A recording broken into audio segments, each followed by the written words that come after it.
Okay, guys. Yeah, let's start. Welcome, folks. Join us. Do us a favor. Share the video as you come on. We apologize for the late start to today's program, but do us a favor, guys. Share the video if you will, please share the video. Um, Great to be back here, Henry. How are you? Welcome. How's LIB, man? What's going on in Liberia besides the extraordinary stealing? What's going on? Yeah, Labra is good. Labra is good. We are actually doing great because we are counted among countries.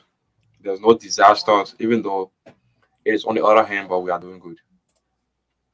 I heard you getting married tomorrow. Is that true? No, I, that's a gossip I heard though, but I mean I just wanted to make sure because I didn't get an invitation. But no, when I get the woman, I don't want to get woman from Liberia. oh, I want to get woman from okay, America. I'll leave out of the conversation a little until. So that my December will be great as always. You heard it right. Harry don't want nobody from Liberia, no woman from Liberia. Other women in Liberia are not good enough for Harry. You want everybody from right here in the states. You have a preference as to which state you want to get somebody from. Does it matter what state? Maybe Philadelphia. Maybe Jesus.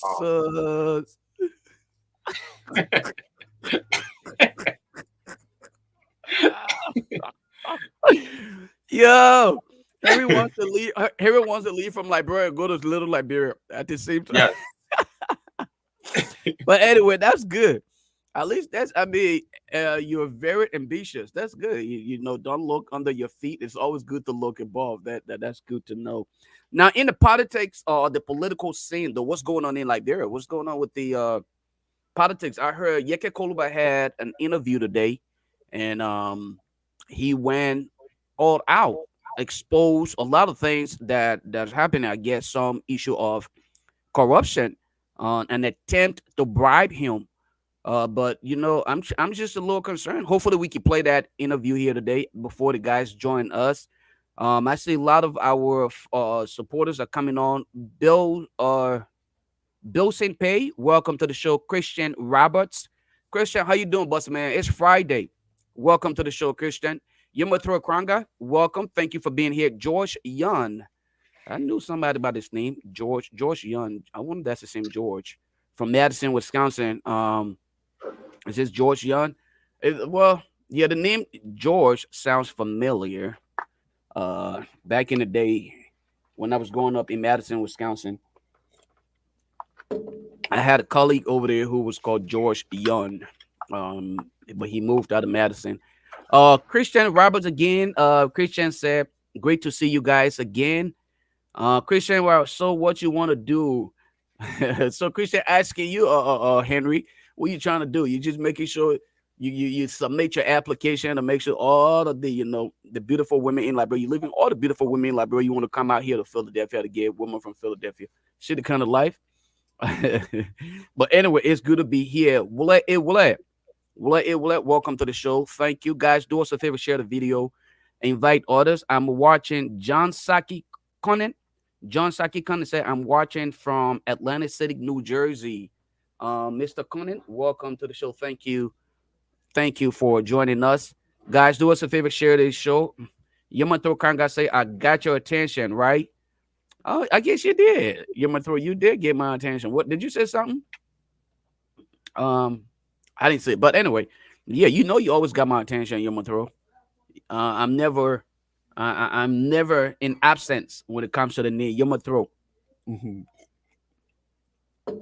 Perry Ban, good Jesus, I'm not able to pronounce that entire name. Zoyu, following from my SKD terrain. Zoyu following from SKD terrain. Otello Swa is following us all the way. He said Otello Swa is watching. Ja Eddie, welcome to the show, guys. Um, it's the same Josh Young, Julie. Oh, Josh. Oh, okay, George Young. Okay. Well, great to see you. Great to see you on here, George. Um, You kind of disappeared from the face of the earth, but good to see you on here. I hope you and everyone else is doing good. Let's see if we can play some music here and get ourselves prepare ourselves, for the rest of the guys. Wait for the rest of the guys to come on here and join us in the conversation. I know the guys are running late. We may end up having to start with the Yeke Kolubas interview if that's the best thing. I see St. Tomalin George is joining us. Let me bring St. Tomalin George on. Thank you.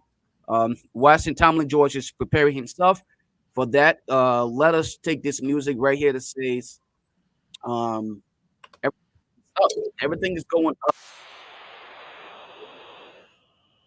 Telling us that, look, man, things are not going down.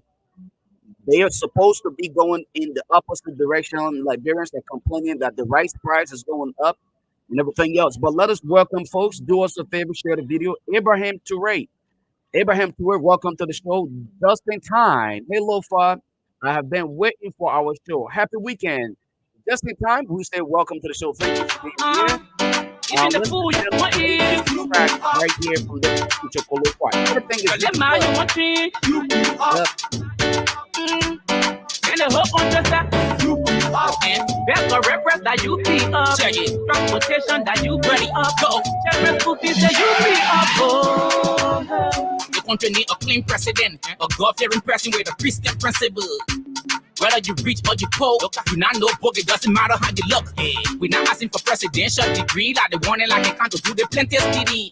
We want anyone with bad connections, support their war or even broad ammunition. We need a typical Liberian with a clean hand who get love for his motherland.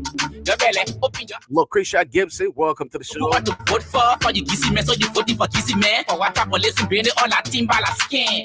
Check it, how they country too blessed. We all the media up, but yeah, they stay with his stress. See, all the way we not plenty. How we on the love make a daily to relay. They want eat to the little air bowl while they pour. Of course, that would be something I would definitely do the next time I'm in Minnesota. Definitely, you're my throw Kranga. Modified. I will kind of sort of my fufu at the house. Definitely, I would not miss you. I will make sure I get there. Don't cook no jollof rice and I let my coworker at the job just put the entire office sent with jollof rice. But I knew that was Liberian jollof rice because I could smell it. Cause let my you want When it comes to food, nobody play with me. I'm telling you, see. I love my food. Just that. Best for reference that you be up. Transportation that you ready up. Check the fees that you be up. Oh. See, best for real when it time man on one cup. Emmanuel T. Johnson is watching us as well. He said he's watching us from Kakata. Jerry school fee just let me hire. So many people in the paying no money for that risk. Guys, we know we started late, but do us a favor now. Share the video, invite people, guys. Daily job The more you share, the more other will be a part of this. big connection and people Those of you that are also following from our YouTube channel, we want you to do us a favor as well. Share the video over press.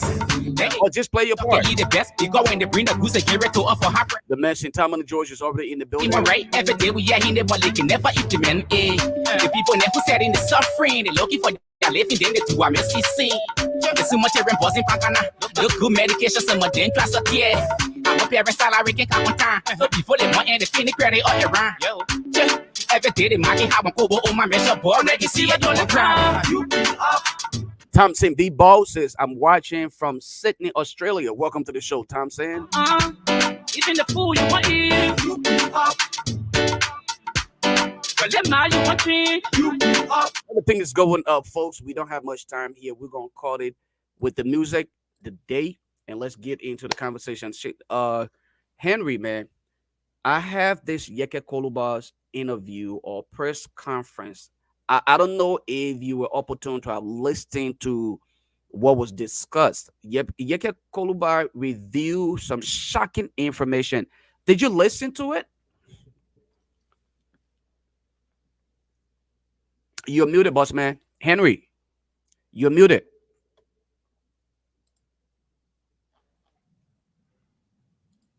Okay, why Henry go ahead and deal with that. Let me Henry, can you hear me? Yes, I'm getting you. I said Yeke Koluba made some shocking revelations today, and he spoke about an attempt an attempted corruption act. Matter of fact, not an attempt, but there is an act of corruption on the part of the president's office where they're disbursing money out to people for whatever reason. And again, it's shocking. I'm hearing that, according to Yeke Koluba, this is intended to get rid of Fanatic Kofa. Did you hear it? First of all, did you hear the press conference? And if so, what do you make of it? I would like for us to play it for our listening audience and hopefully get people's reaction, especially for those back home on the radio. I want to get people's reaction because this government should have been a government to rescue our people from corruption. Although Joseph Nimo Boyka was known as the integrity icon. Unfortunately, to sit here today and hear of his intention to bribe, to some extent, that is considered bribery. Okay. He allegedly gave or dished out money in, I think, the sum of about $4,000. And we'll play the interview or the conference here so people can listen to it. What do you make of it, Henry? As things goes on, what do you make of it?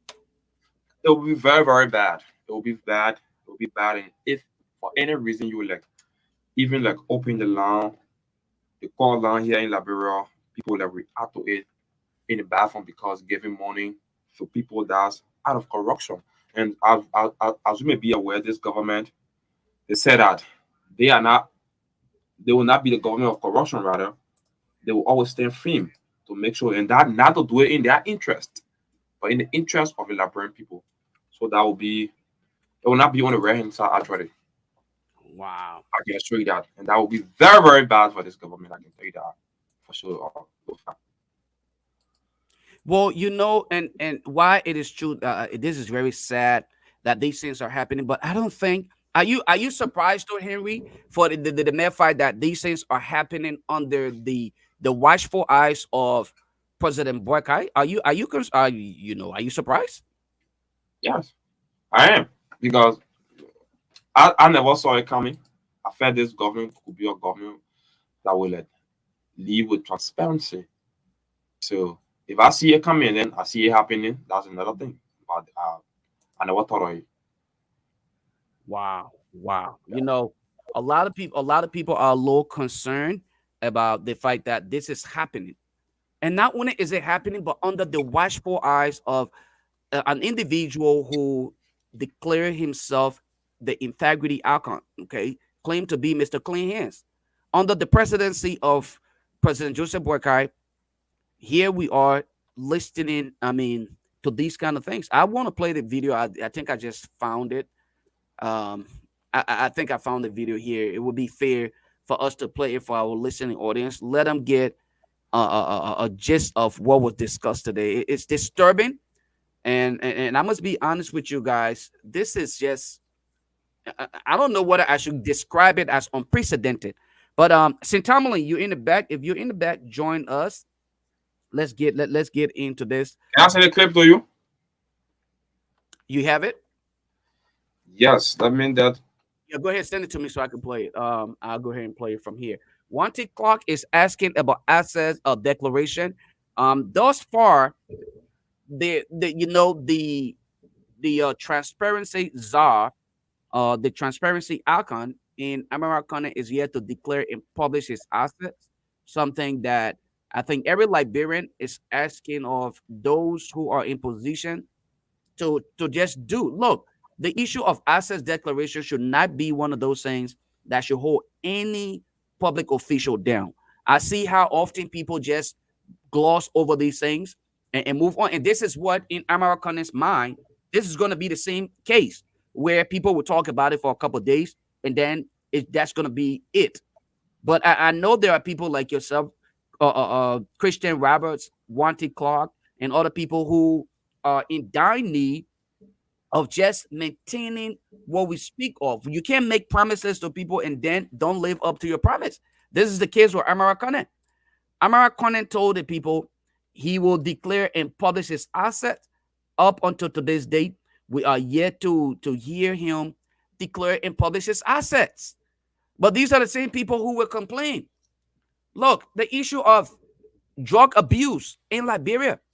How can you fight drug abuse when you yourself, you're not even sincere to yourself when it comes to some level of transparency. It's not just an overnight thing. That's why we continue to remind people in Liberia. Corruption doesn't start in government. It starts in the communities. It starts in the homes, work their way to the community, the city, okay, and then to the states, and it get to a national level. In this case, this is no different from American being deceptive. Until American and others can disclose their assets, okay, not to simply just declare, but publish it. They are using these loopholes to cover it up. Here is a man who claimed he has the intention, the desire, okay, to run for the presidency. Why is he not following the footsteps of other Liberians who have declared and published their assets? Nobody is making the case here that we have verified or validated those information, because we are not there yet.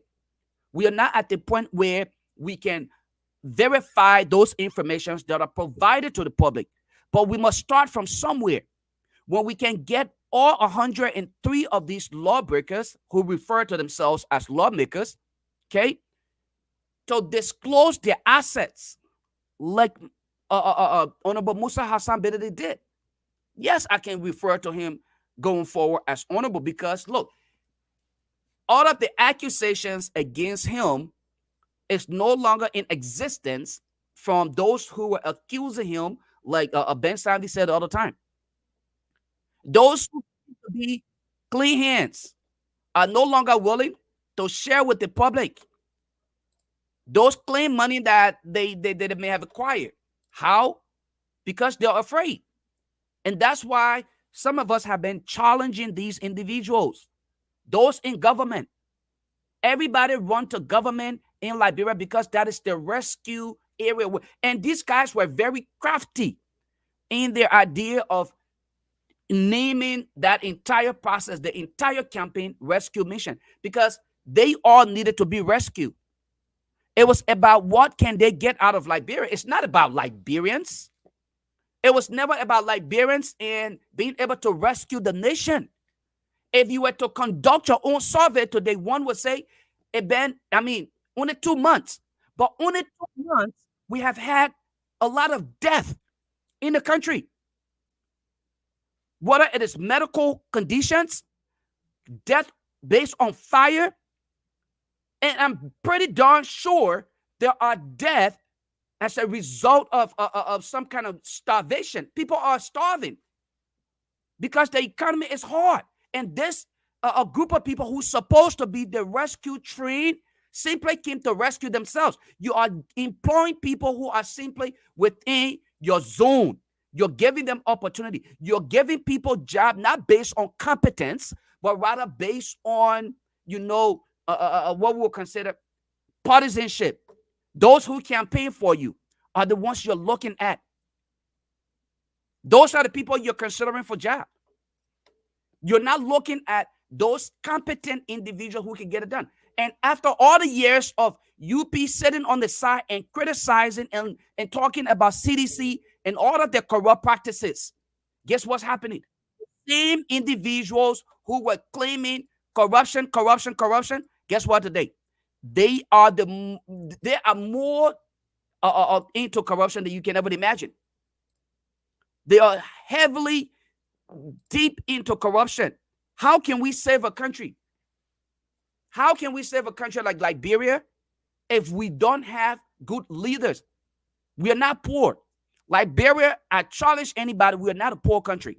If we were a poor country, no president or president office would be considering the idea of distributing $4,000 apiece.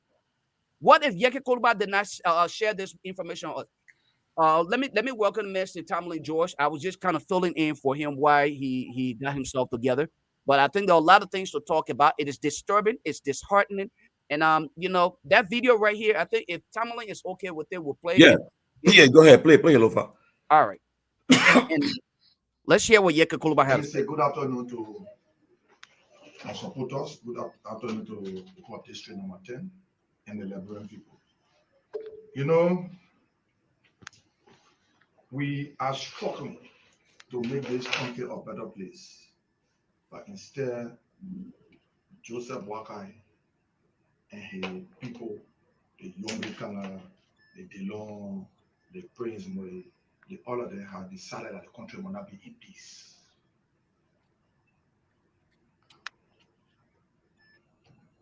Joseph Boakai have decided to draft lawmaker that voted for Richard Kuhn because he still want to remove Fonati Kofa.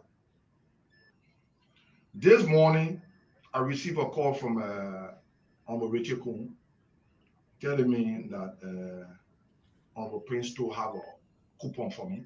I got a coupon here. To go to GMAT and pick up materials worth 4,500 US. Only for them to give me this coupon to Honorable Yeke Kolova from Minister of States with all these signature, and they put from Minister of State signature on it, giving us money. How can a Minister of State be supporting a black? How can we do that? We say no money, we're reducing the budget. We say no money, but where the government always steal money is the NSA. They put $11 million there for NSA, Joseph Boakai, because they know that's a whole, you know, he worked on a man as Salif. Most of them government want to steal money. They put money on the NSA to go and steal it. You say no money, you reduce the salary around here. But you increase workforce, creating areas to put your family and friends. But you say you're reducing the budget. Why give lawmaker 4,500 hours for things? Why she or black be supported by Joseph Boakai? Why? They have been calling me. Oh, we still need to move Funati. We still need to move Funati. And it's wrong. It's wrong.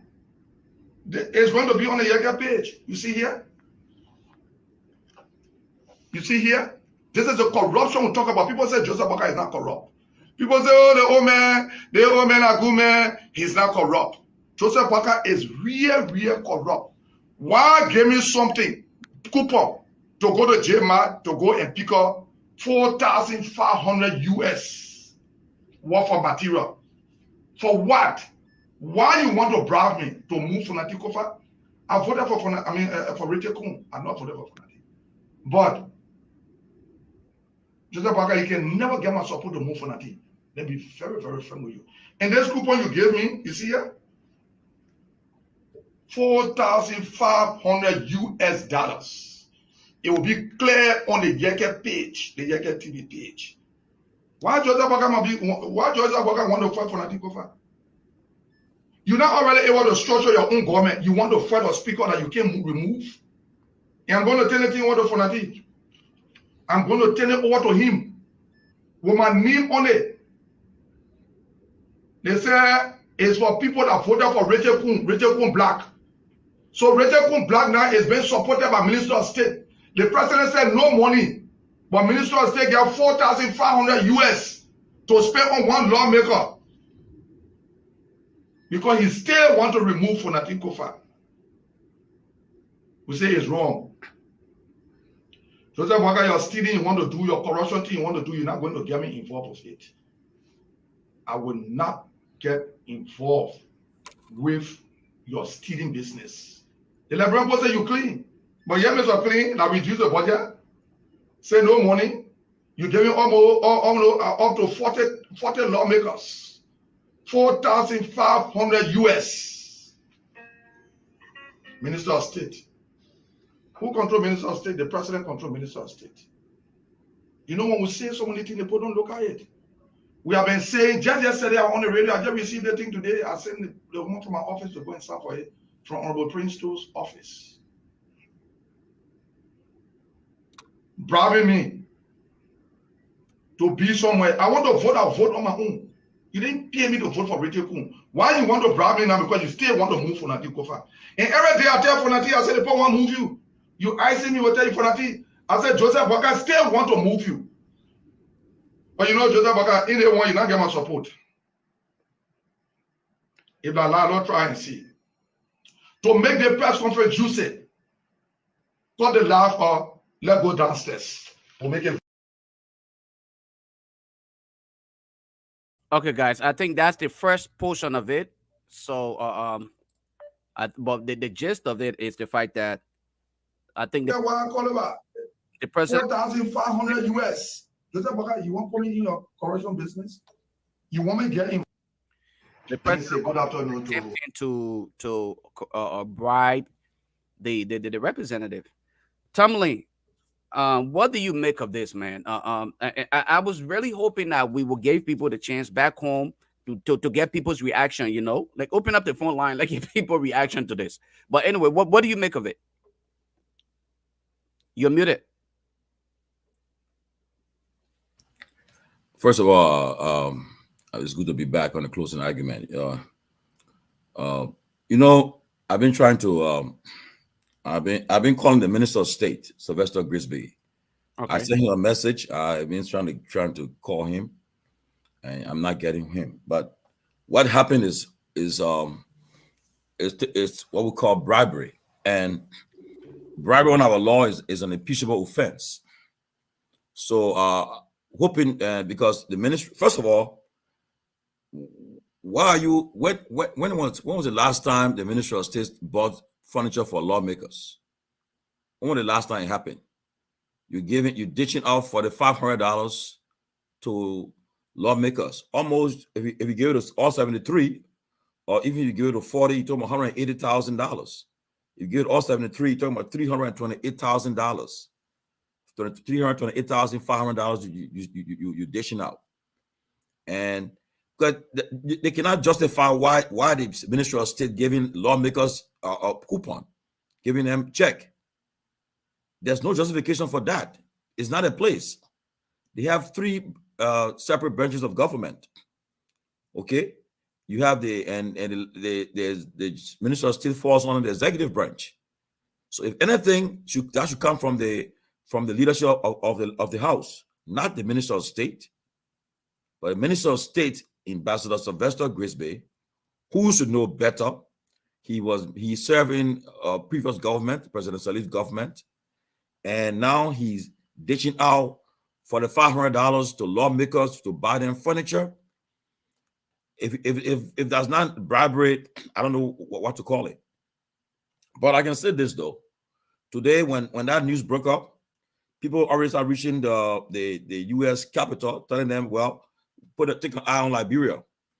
The since recent sanctions on people for play-to-play, whatever they call it, is what they are trying to do in Liberia now. So, Minister Grisby, let me let you know, you are on the radar. People watching you. You want to be this powerful minister, this powerful person in the government. You're writing tender people, telling them they are outgoing. Who gave you the authority to call them outgoing? No one knows.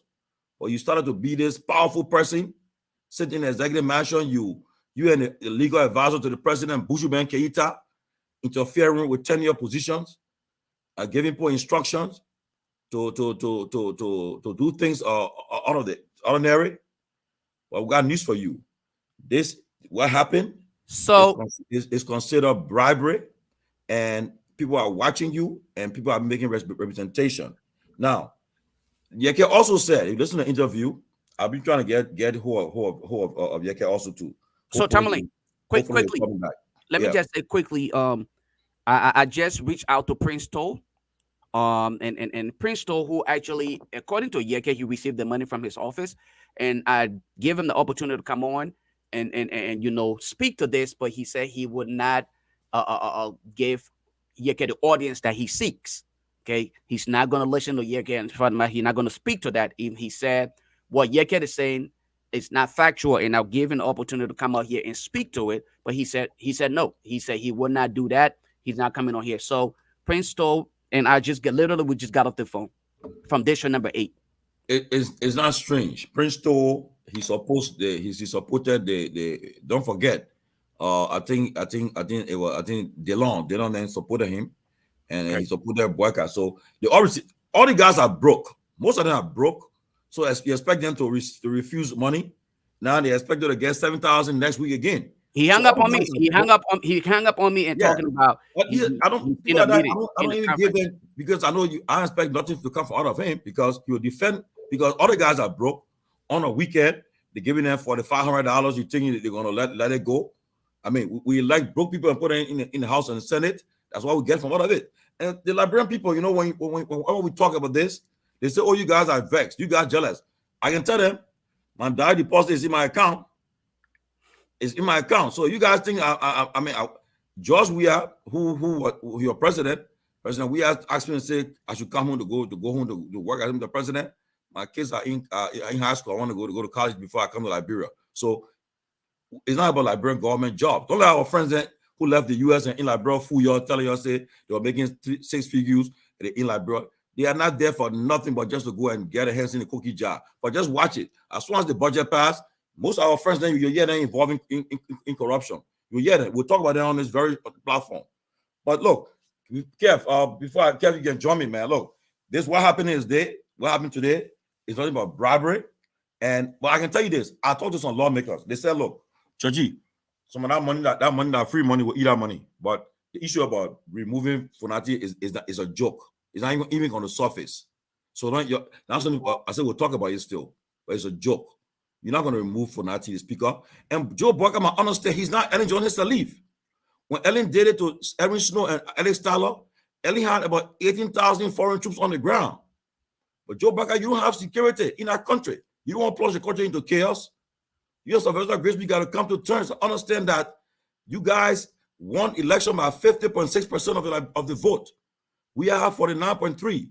A divided country. You don't have a convincing governing mandate to do what you guys are doing. If you guys not careful, you will plunge that country into chaos. And you'll be one. America don't have nothing to do with your America focus on the election. ECOWAS, the other countries in ECOWAS are watching you guys too. So I hope they come to terms and understand that it's about time that they do what they're elected to do. They just came out with this budget that is so, I mean, people already dissecting the budget. Nothing there for civil servant, nothing for anyone, but only to enrich themselves. And before I end, bring Keff in, Lofa, you see NSA, right? President Boyka ordered NSA to be audited. But guess what? As soon as the budget was submitted, he stopped the NSA audit. That's where past governments, it's not only UP government, past government, that what they done all the stuff through NSA. And then the NSA budget, you're getting $11 million for what? What's so much you're doing? What you get NSA $11 million for? What are they doing? You get EPS $8 million. Look, guys, Kev, I want to get started, man. Come on.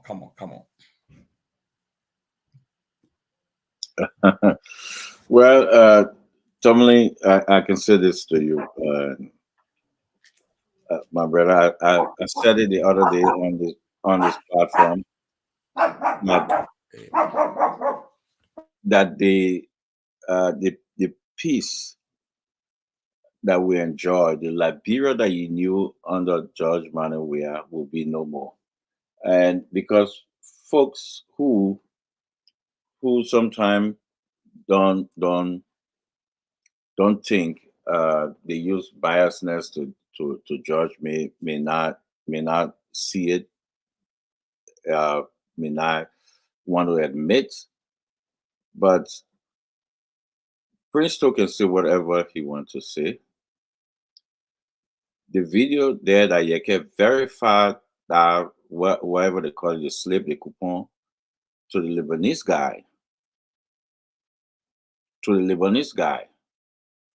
Listen, not even a Liberian businessman, but it's a Lebanese businessman they're empowering. Give the black 4,500 to go and shopping to that Lebanese man, empower that Lebanese man, he verified. So Prince can say whatever he wants to say. And the slip is legit. So it's there. That's the old way. folks who I used to talk to, a lot of people I talked to in the back, we told them, you bring back Unity Party, you will see stuff that you guys, a lot of people, you see at Tomalin, a lot of people don't know what happened under Ellen Johnson's leave for that 12 years, because social media was not like the way it was under George Manuel. We are scrutinized everything, and so it was different. They don't know what happened. Right now, as we speak, Tomalin, you can verify, you can ask the IG right now, Gregory, and what is AB Kuroma. They're running to the legislature from the top for everybody, telling them they need more money in that budget for them. You can ask, you can call them. They are pressing the legislature right now to add more money for them. They say they need more money. So if you guys thought that what happened under George Manuel, we had that all the noise around town, you will see stuff that you guys will not believe. So the Liberia that you guys knew, all that noise, they don't. Unity Party don't give a damn. We know Unity Party. We follow Unity Party. We know them. They don't give a damn. A lot of people on social media now don't know Unity Party. They don't know Unity Party. The only thing they know about, oh, Joe, we are come and Unity Party give them lies. They don't know Unity Party. We know Unity Party. We know the millions and billions of dollars, how they misuse that money. We know what they did at Noka. We know what they did at FIB Bank, places. We know everything. We know how they were begging in the back. And look, calling to take out Fanati Kofa, a speaker who is not combative like other speaker, to take out Fanati Kofa. How vindictive the papi. People playing with this papi. This papi is very dangerous. And my fear, they're going to take this country back. I'm repeating it. They will take this country back to the dark days. They will take this country back to the dark days. Because I can tell you this, we will not sit down and you go after Fanati Kofa. We will not take it. We will not allow you to take out Fanati Kofa. We will not allow you the witch hunt, because Liberia is not for Unity Party. Liberia is not for nobody. Liberia is for Liberians. And if you think you will come and say Fanati Kofa don't deserve it, I can tell you guys, what I'm hearing for our folks,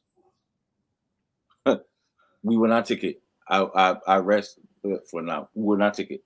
Watch and see. Yeah, Chairman Sylvester, you guys are welcome.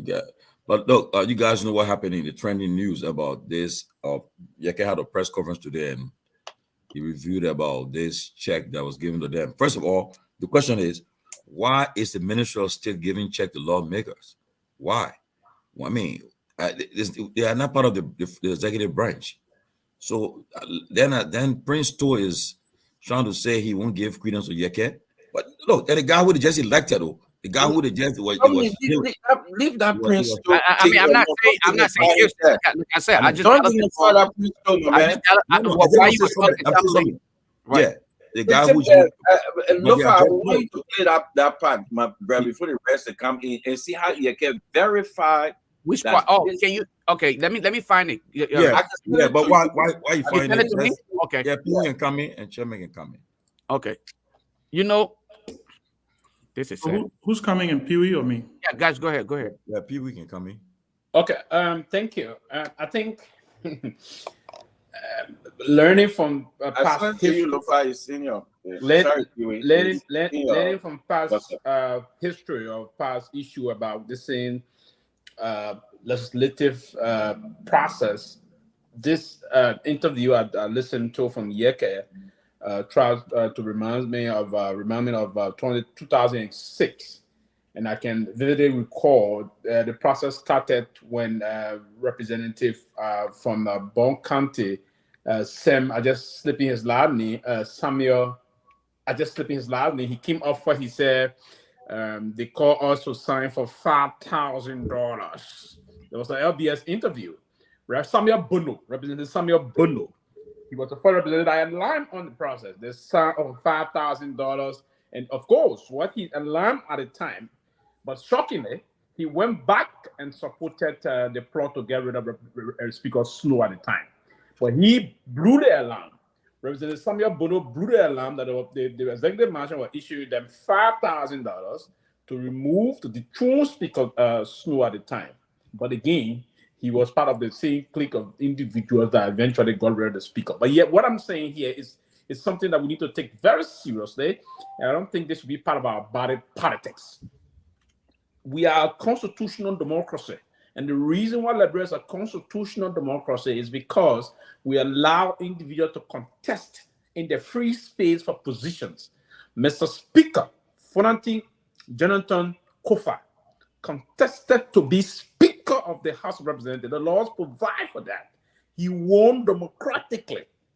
He can only be dethroned if he violated the rules of said institution, which is the House of Representatives, or his colleague expel him or suspend or expel him, right? But to remove him via this kind of unorthodox proceedings, it is a very dangerous precedent that we should not set. I thought at the time, as a student of the University of Liberia, when Mr. Snow was removed, I was very mad about it. I felt that was a need to trample on democracy. And Mr. Snow, when he won constitutionally, Snow won. He went to the Supreme Court, and the Supreme Court supported him that the process of his removal was illegal. But yet, then state the guys manipulated the system. They have to run to Virginia and the rest of that, and they booted Speaker Snow, right? But That was highlighting these things, man. That was not. That was not a process that we needed to push into in our country. It's wrong. It's dangerous. I want to believe it. Let me say this to Francisco for now. It is about time that, because this is not a play game. It's the executive mansion, the seat of the Liberian government, the most powerful institution in our country, democracy. So if they're trying to remove you in a kind of weird manner, the kind of substance intent, because what you're exhibiting there is a serious prima facie, as investigators refer to it, right? His name is on it. Why would you get record that something? Right? So I'm not here to say why you guys saying is this, but it's something that we need to be very concerned about. And Mr. Speaker, you will now have to deploy all of your necessary tactics to ensure that you withstand all of the kind of thing that's going to be coming, because this is serious. And I know very well it's serious. So, I mean, it's not something that we need to worry about. We need to face this very seriously, guys. But it's not democratic at all. We are a democratic institution, and we need to live in accordance with the democracy of our country. Chairman. So it's good to be here. A couple of things I want to say, and I feel we're missing some links here. One, this is not on Sylvester Grisby. Two, this is not necessarily just the Ministry of State. This is on the president. Yeah, of course. This is the president's office. The Ministry of State represents the president's office. This is the president using taxpayers' dollars to bribe members of the national legislature. This is a crime. First thing first, President Joseph Yuma Boakai has committed a crime here. Now, what the legislature want to do with it, because they have the power to do, they can decide what they want to do with it. The second thing I want to say, this is exactly the same reason, and this is a message to my American partners. I'm hugely pro-American. These guys got a joke. I can always tell them, I say, if it's anything anti-American, don't count me next to it. I'm hugely pro-American. And just for the record, everybody know me to be that. But this is a message to our American partners. It has not even been 100 days. And Joe Bucker is already bribing legislators. He's already bribing legislators. You know, one of the reasons when people ask why were officials of the past Unity Party administration not sanctioned, they all used to say, oh, Manisky did not exist during that period. So the mechanisms under which people got sanctioned under the Weah administration, that same environment did not present itself. Well, Manisky is alive now. Prince Johnson, Nathaniel McGill, Albert Chie, Jefferson Koji, the list go on and on, right? Prince Johnson and Vonnie Sherman specifically were sanctioned for pay for play. Nathaniel McGill was accused in the sanctioning of Nathaniel McGill. It said he was known for using state resources to do this and influence. I'm just trying to summarize pretty much almost something similar to what you see happening here. Not similar, exactly. Right? This is what we're seeing here. We've seen this playbook. I always like to remind people that the issue of corruption in the national legislature was instituted by the Unity Party, administration. They don't want it. They started doing it. So, you know, Oman Joe is only doing what he knows what to do best. In fact, there information that, in fact, he used to even divide some of the brown envelopes during the when he was vice president, because he was president of the Senate. He used to go to an office to collect the money. And the reason we are saying these things is because this is the beginning. We've been seeing it. Look, the speaker issue, the removal of the speaker issue, I'm not overly concerned about it. Let me tell you why I'm not concerned about it. Because at the end of the day, it's going to be left with the relationship that Fonati has with his caucus, with his bloc. If they decide that they want to betray him or go and take bribes and stuff like that, at the end of the day, there's nothing he can do about it, right? I just think he should continue to do what he needs to do. He should continue to stay focused as speaker and govern the House in a manner that speaks clearly for the tenets of democracy. Some of the reasons why you know they're trying to target Kofa is, and it is again to the Americans, the lightning speed by which Kofa was able to pass the war crimes court a resolution. These are all these things they don't like, they don't want to see. Yeke did not stop there, gentlemen. You saw Yeke went to JMA. And JMA confirmed. By the way, the president made the apologists of the Unity Party made a whole big spectacle that they moved the Ministry of State budget from 20 million to 9 million. But yet and still, it is the Ministry of State account that lawmakers are going to go get furniture. So for me, I'm not speaking to the executive manager. I'm not going to waste my time with that because I know we know what happens in the mix of these things, right? I'm speaking directly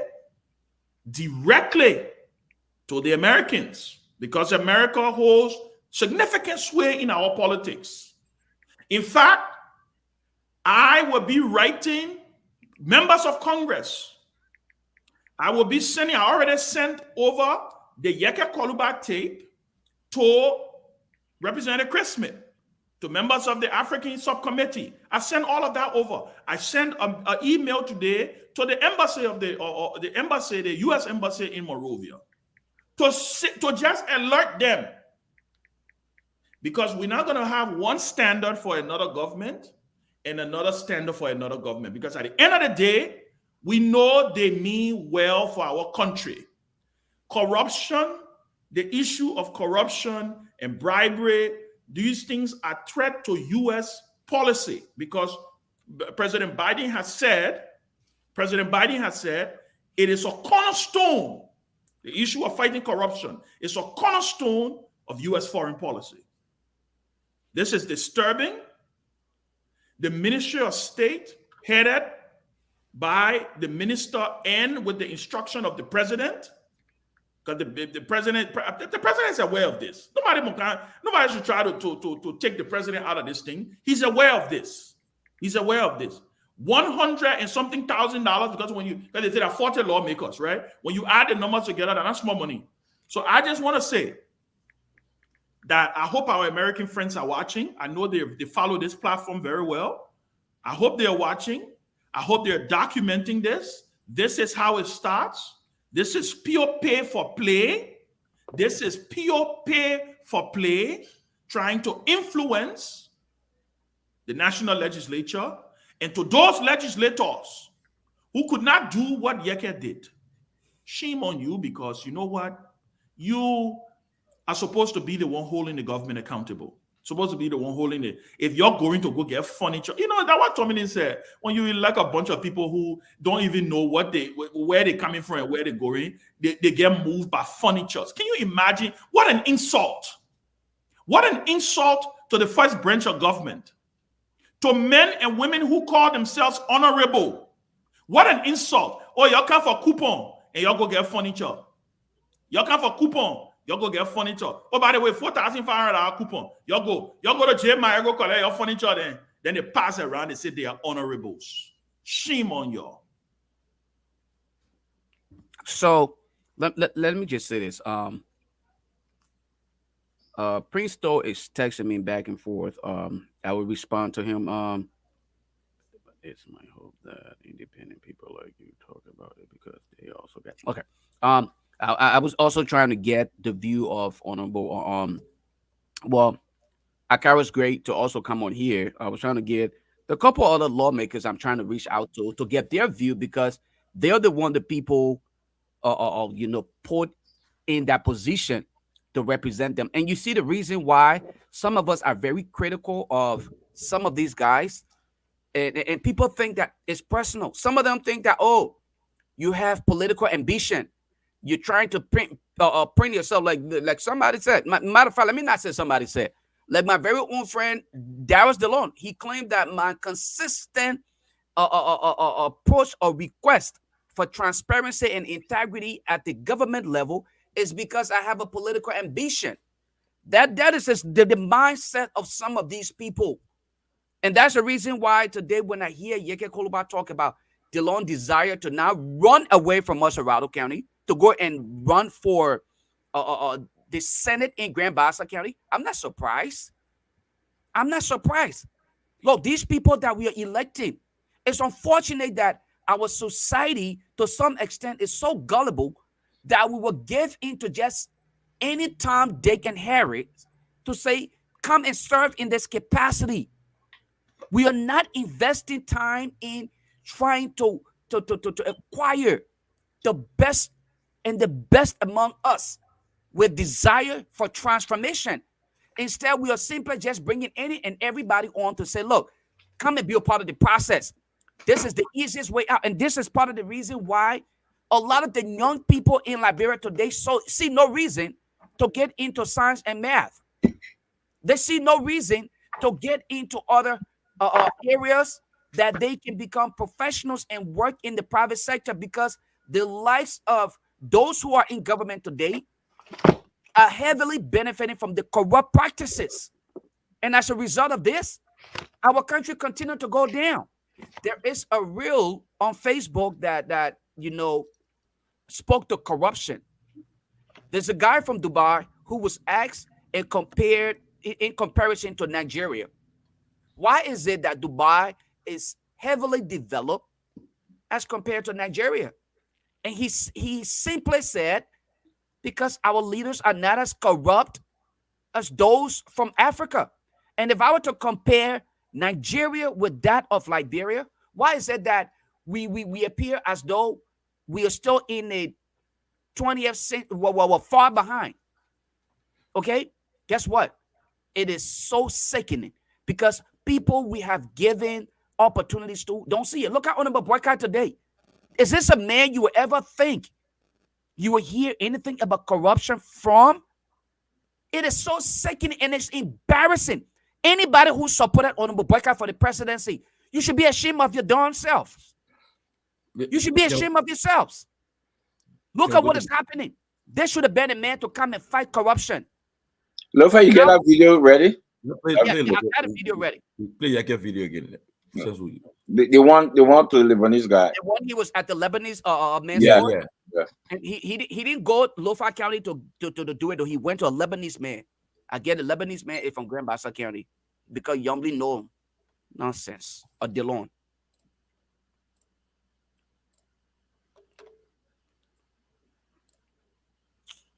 Sick. Thank you. So, and the Minister of State will pay, right? You see your Minister of State, right? They are going to pay, right? Okay, that's your signature. Thank you so much. Thank you. Thank you. Feel free to choose. No problem. Thank you. This is 4,500. Thank you. So, and the Minister of State will pay, right? You see your Minister of State, right? They are going to pay, right? Okay, that's your signature. Thank you so much. Thank you. Thank you. Feel free to choose. No problem. Thank you. Listen to it. So that was the conversation between Yekewa Kolva and that of the management of JMite. But okay, look, so look, I think the point here, the point here is made. Go ahead, Tomalin. Yeah, I'm sorry. Look, quickly. First of all, I mean, good, Kelabu coming to, but look. First of all, my question is again, why is the Ministry of State issuing such to the legislature? Why? Kelabo, you saw what just happened. You listened to the tip today. What's your? I actually watched that show when I was at work. I just laugh. You know, those of us who have watched, observed Liberian politics for a while. This is nothing new, you know, and I will just retrospect a little bit.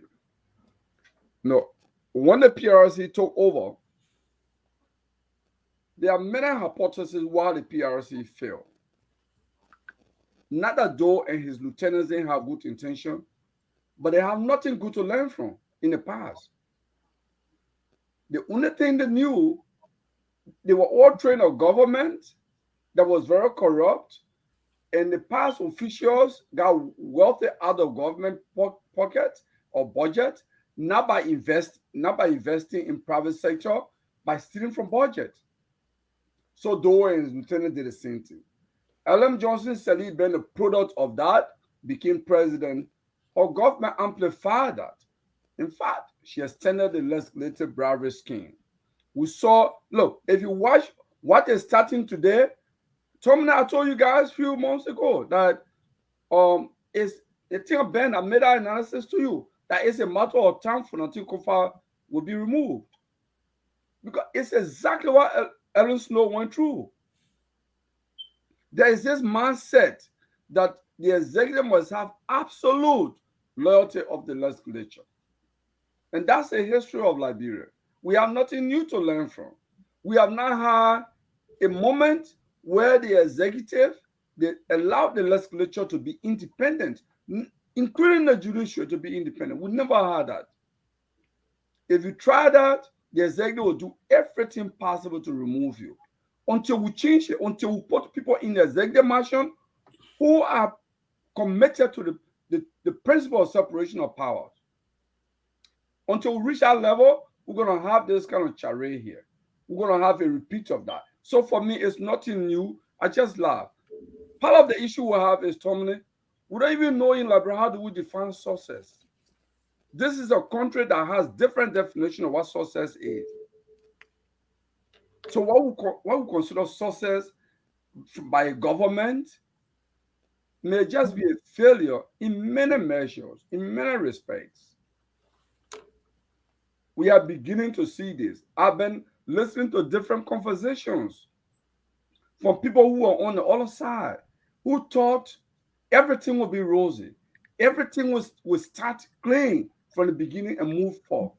Some of them are our comrades from the university. They are telling us now, boy, this thing, that's not what we expected. This thing has been hijacked. In fact, I want to ask this question, Kelebo. He said, Kelebo, I want to ask this question while you there. I want to ask the question while you there. Ben talked about it because that's what I want us to look at. I know you're going back, but Ben struck on some point. This pay to play, folks who are on sanction now, because Ben said it right. The Manesky and act back then was not there. But at this moment now, this pay to play, don't you think we need to focus on that? That's what's going on in less than 100 days, and focus and let partners then who have people on sanction based on this thing. This pay to play is gonna go on. It's gonna go bigger than this. It's on steroid. That we should hit on it hard, because less than 100 days, 4,005 to a Lebanese guy to remove a speaker. Kev, I will tell you this, very emphatic. Pay to play has been going on from the inception of the government, not even involving the executive alone. The Senate, the Liberian Senate, is a theater for trading jobs. It's a World Trade Center for job trading. You saw what happened at the NASCAR, where Prince Moi and other senators went there. It's a barter system. The other senator from Bapolu County took her brother there, said, we all supported this rescue mission. Oh, by the way, Kelebo, information we're receiving is that they're going to be nominating the guy, Boto Kanem brother, as the deputy. Yes. To NASCAR. To play. In replace. So in other words, they remove Kamina Yeke to put Boto Kanen's brother there. Brother, yes. Yeah. So, Kev, that's a pay to play. It does not have to involve money. So the guys that they send it, who all were behind this rescue thing, they've been battering and sharing, doing whatever. You see Senator Connor been crying that, you're not taking people from Bapolu County yet. He's waiting for his moment pay to play. That is what they're doing in the Senate. They are not confirming people. They are trading jobs. That's what they're doing. Tomalin, how the West going to see it? How America going to see this thing right now, Tomalin? Guys, I don't want us to how they going to see this thing I don't want us to focus our attention on the West. We should focus our attention on what Liberia can do. Thank you. Can do. Because you know what? But Kelebo. But what can we do?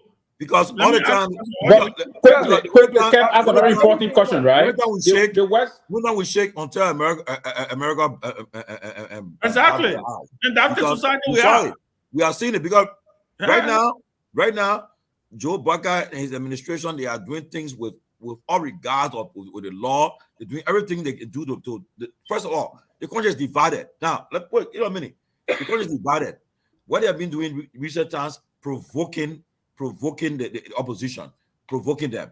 After a smooth transfer of power, they have been provoking them. You set up an asset recovery team. You put people that have been attacking the former government officials. They've been attacking, insulting them. You put a very political comment. Say, okay, and they're doing it. Go and investigate these guys. Find out how they got the stuff and so forth. So you expect for the country to be in peace, but until you hear to say Sylvester Grisby has been sanctioned for engaging in bribery, I don't know where things will stop. Because I don't know that we will get serious in Liberia. Because right now, another thing, if maybe there's a massive protest that will slow down the economic paralyze the entire state of affairs. Then I thought maybe one guy his people will get serious and say, well, we got to stop. But until that, we continue to do what they're doing. But Tomalin, let me make 2 points here. I know Kev was asking a question about the West. Here is my position. And Ben said, what can we do? I'll comment on Tomalin's statement, but let me address Ben's question. The issue here is there are many options before the opposition. You have an opposition mayor who sits as the Speaker of the Legislature, the number 3 person in the country. If I were an advisor to Speaker Kofa, here's what I would do. You know, power does not fear weak people. If you add weak, you make yourself vulnerable. You should say to yourself, as a speaker, scrutinize the budget, make sure the right thing is done. But you should begin to review some of the executive powers, the executive orders that have been issued. Anything that is probably that is contrary to maybe the statute or all that, you should begin to add. If the international community observes that you have a speaker that is making the legislature independent, and for that reason the executive is coming after the speaker, you will have a backing. But if you go beyond the scene and go on the table, then you compromise yourself. I would say at this time, Speaker Kofa should begin to assemble his key lieutenants and say, look, let's get ready for the battle. The red line has been drawn. Let him not back up. And I think if he does that, you will get the public support. You will get overwhelming support from the opposition, I should say. But on the point Tomalin is making, Tomalin, what I would say, the Asset Declaration Committee, it's not, look, I respect the right to free speech. Anyone serving on the Asset Declaration Committee, Recovery Committee, I should say, has the right under the Constitution to freely express themselves. I agree. But here is the question. The guys that have tinted record have questions to answer. Take, for example, the guy here, Alex Coffey. Look at the GSE report. That's not my report on the GSE website. When Alex Coffey served at the Financial Intelligence Unit, look there. He could not account for more than $600,000. So if he sat on the asset recovery and the GSE report, which is within a 6-year period, comes before him, what will he do? He has questions to answer. But that's a man who is on the Asset Recovery Committee. Talk to any respectable lawyer, the chair of the Asset Recovery Committee. Cloud Martin. Cloud Martin does not have credibility. He's a dollarized lawyer. He does not have credibility. I listened to him on Spoon last night. He said, because no one has filed complaint against him or to the Ethics and Grievance Committee, he's a good lawyer. But here is my response to that. If you live in a community and you have one promiscuous man or a promiscuous lady who when you accuse this lady, but you've not caught me with any man before, that's the kind of excuse Cloud Martin is giving. Yes, they might not have caught you, but it doesn't mean you're not a promiscuous man. It doesn't mean you're not a promiscuous lady. Okay? So I think we need to step up. For me, let us say never again. We cannot be silent. Every time another government comes, we say, oh, that the people think that. If it means we take a fight now, take it. Okay, let's make some progress. Okay, guys, since we are many, let we just limit our 2 minutes so everybody can chip in, because it's an important discussion we're having today. So, but Tomalin, do you want us to take calls first and get people view on this what we already discussed? Like we talk about. Well, let everybody weigh in. Let everybody weigh in before we can take calls. Okay, so everybody weigh in. So everybody weigh in. Take calls. Okay. Yeah, everybody weigh in, then we can take calls. So we need to hear from Larry and Robert, and then Chairman can give us some more perspectives on this. But let's make some progress. Larry, I don't know whether you saw the video from Jeken, but they gave him lawmakers $4,500 from the executive branch, the Minister of State, to be somebody background, somebody making noise. Yeah. To be okay. Know yourselves, please. To be on the safe side, I did reach out to the Minister of State. I've texted him, I called him, and he has not responded. So I'm sure he got my message. He read it, I'm sure. So to let him know, find out for him if he issued that check and why did he issue the check coming from the executive branch. But you guys can weigh in. So it's a voucher. It's not a check. Right. A voucher, okay, A voucher that they give every one of them, and on it says to this person from Ministry of State. So it's like a coupon. It's like a gas slip, It's right? a coupon, right? Give it to everybody. Go there. Order. The payment order. Yeah, go there and then go collect your furniture. So yeah, Larry, you can come in. So to what, Larry, if you don't mind me, please, just give me 1 second here. I just want to highlight something, and hopefully you can include this in your response here. This is something that I want Caleb to take note of, right? This is a comment here from an appointee, all right? One of the guys that are on the asset recovery team. This is what he's saying about what he's going to do. Literally campaigning for this government. And this man's supposed to be independent. And you want this man to go after Liberians? This is what he's saying over here. In his own statement, already showing his divided mind. And this is the kind of person you will appoint to go. If to be honest with you, if I were any one of those who name it even appear close to being corrupt, I dare anybody to come and say they come and recover my asset. You and I will get into it with these kind of nonsense they have going on, calling themselves asset recovery members. Go ahead. Yeah. So let me pick it back, and thanks so much for the invitation, guys. Let me pick it back off what Ben mentioned earlier, and then what Mr. Konglu also said right now. So Ben mentioned in terms of the pay for play, right? Why is that important? Because like Ben also mentioned, this whole thing about pay for play and corruption, it is a serious threat to U.S. national security. It is a threat. I don't know how they understand it. It's too early for them to be making so many mistakes like this, right? Because the U.S. embassy or American embassies all around the world have a duty to let the State Department know and brief the president on issues taking place within the country. So, following up on what Ben mentioned in terms of notifying certain people, that is also important because this is how citizens, try to get involved and try to get things correct in that country before chaos happens. It's not by accident you see what's going on in Haiti. It's an accumulation of these little things. It starts to build up and it turns into a really big thing. So it's too early to see this kind of situation happening. Like it's like they're running out of ideas. Fonati Kofa also needs to take a stand in terms of establishing a good relationship over here in the States with the American, because right now they probably see him as sort of maybe weak or something. But I don't think he's weak in terms of the people who are supporting him. He has a lot of strength in there. But Fonati Kofa also needs to be able to come to the U.S. and show that he has relationship in here as well. Let me make the second point real quick. And also following up, when I mentioned Haiti, you see how the U.S. is going in Haiti and just evacuating the people? The U.S. is not going to come to Liberia every time and rescue Liberia from itself. The citizens have to take a stand to it. And it's way too early for this government to start doing this kind of shenanigan. This is stuff you see people doing like in the middle of their administration or towards the end. Here's the other thing I want to make. When you're looking for foreign direct investments, when people looking to invest in a country, they look at the political stability. They pay attention to all the activities going on politically to make sure the country is safe to put their money in, because in case of an issue, they need to be able to make sure they can get their money out.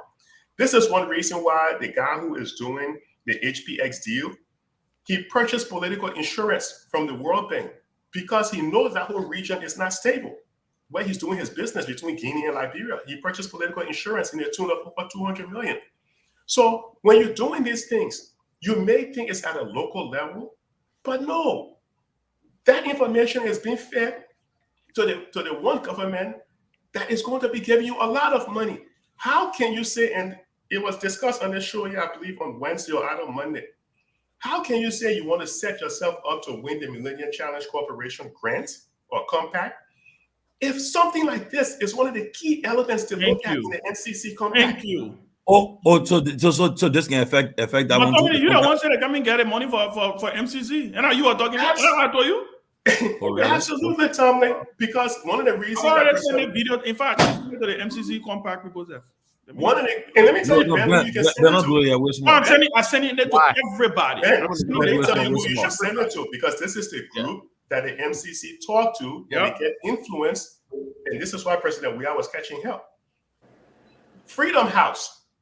Freedom House is the major group that influences the MCC Compact, especially on human rights and other areas of corruption. So you can't say you want to win. And MCC Compact is a huge boost to any economy.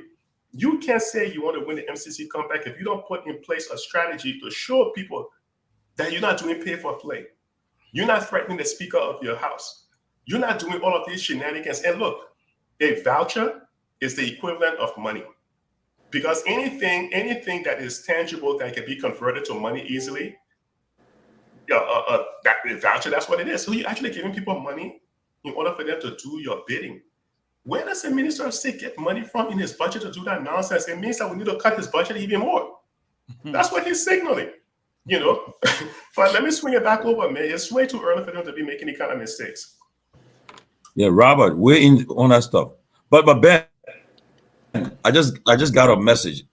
People, somebody will be calling you soon because they're watching you. Yeah, that call So me. please, but Round way. These are not. No amount of excuses would not. Ben will break down. Robert, 1 minute, 2 minutes. I mean, look, guys who come on the show, Ben, anybody make you call to you, please disclose it. Because we're not going to compromise the interests of our country for these. I agree, Hakeem. I agree. I totally agree with you, Kellebu. Thank you. I agree. 125%. I agree. If it's the vice president, let him call the show. Thank you. I beg you, don't bring that talk. Dahin, why you come from Tomalin? Raul, go ahead. Raul, protect it. Thank you, sir. So, no, Professor Larry, without due respect, these are not mistakes. I'm beyond the terminology of mistakes at this point. The question is, how many more of these actions will be taken before we use a different terminology to describe them? Mistakes are not done over and over and over and again. When you begin to do things over and over and again, then it becomes part of your character. It becomes part of who you truly are. And so at this point, the question we should be asking is this the characteristics of the rescue team, right? This is how they plan on approaching their mission with regards to rescuing the country. This is no longer a mistake, but there's a fundamental breakdown here that should worry each and every one of us. I for one have always talked about the fact that we lack true political institutions in our country.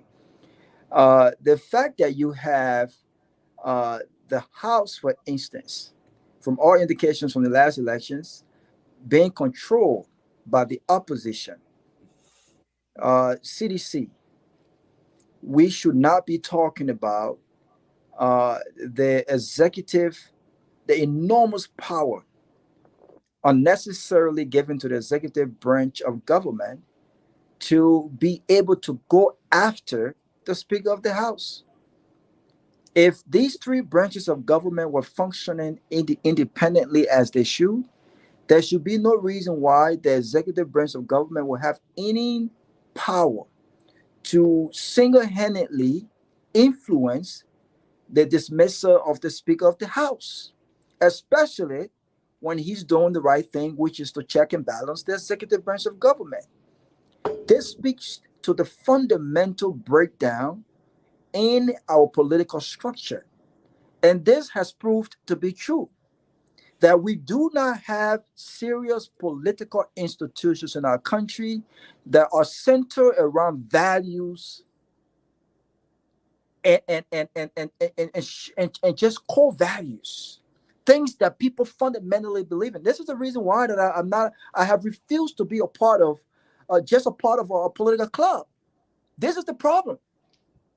What separates the CDC government fundamentally on ideas from that of the Unity Party?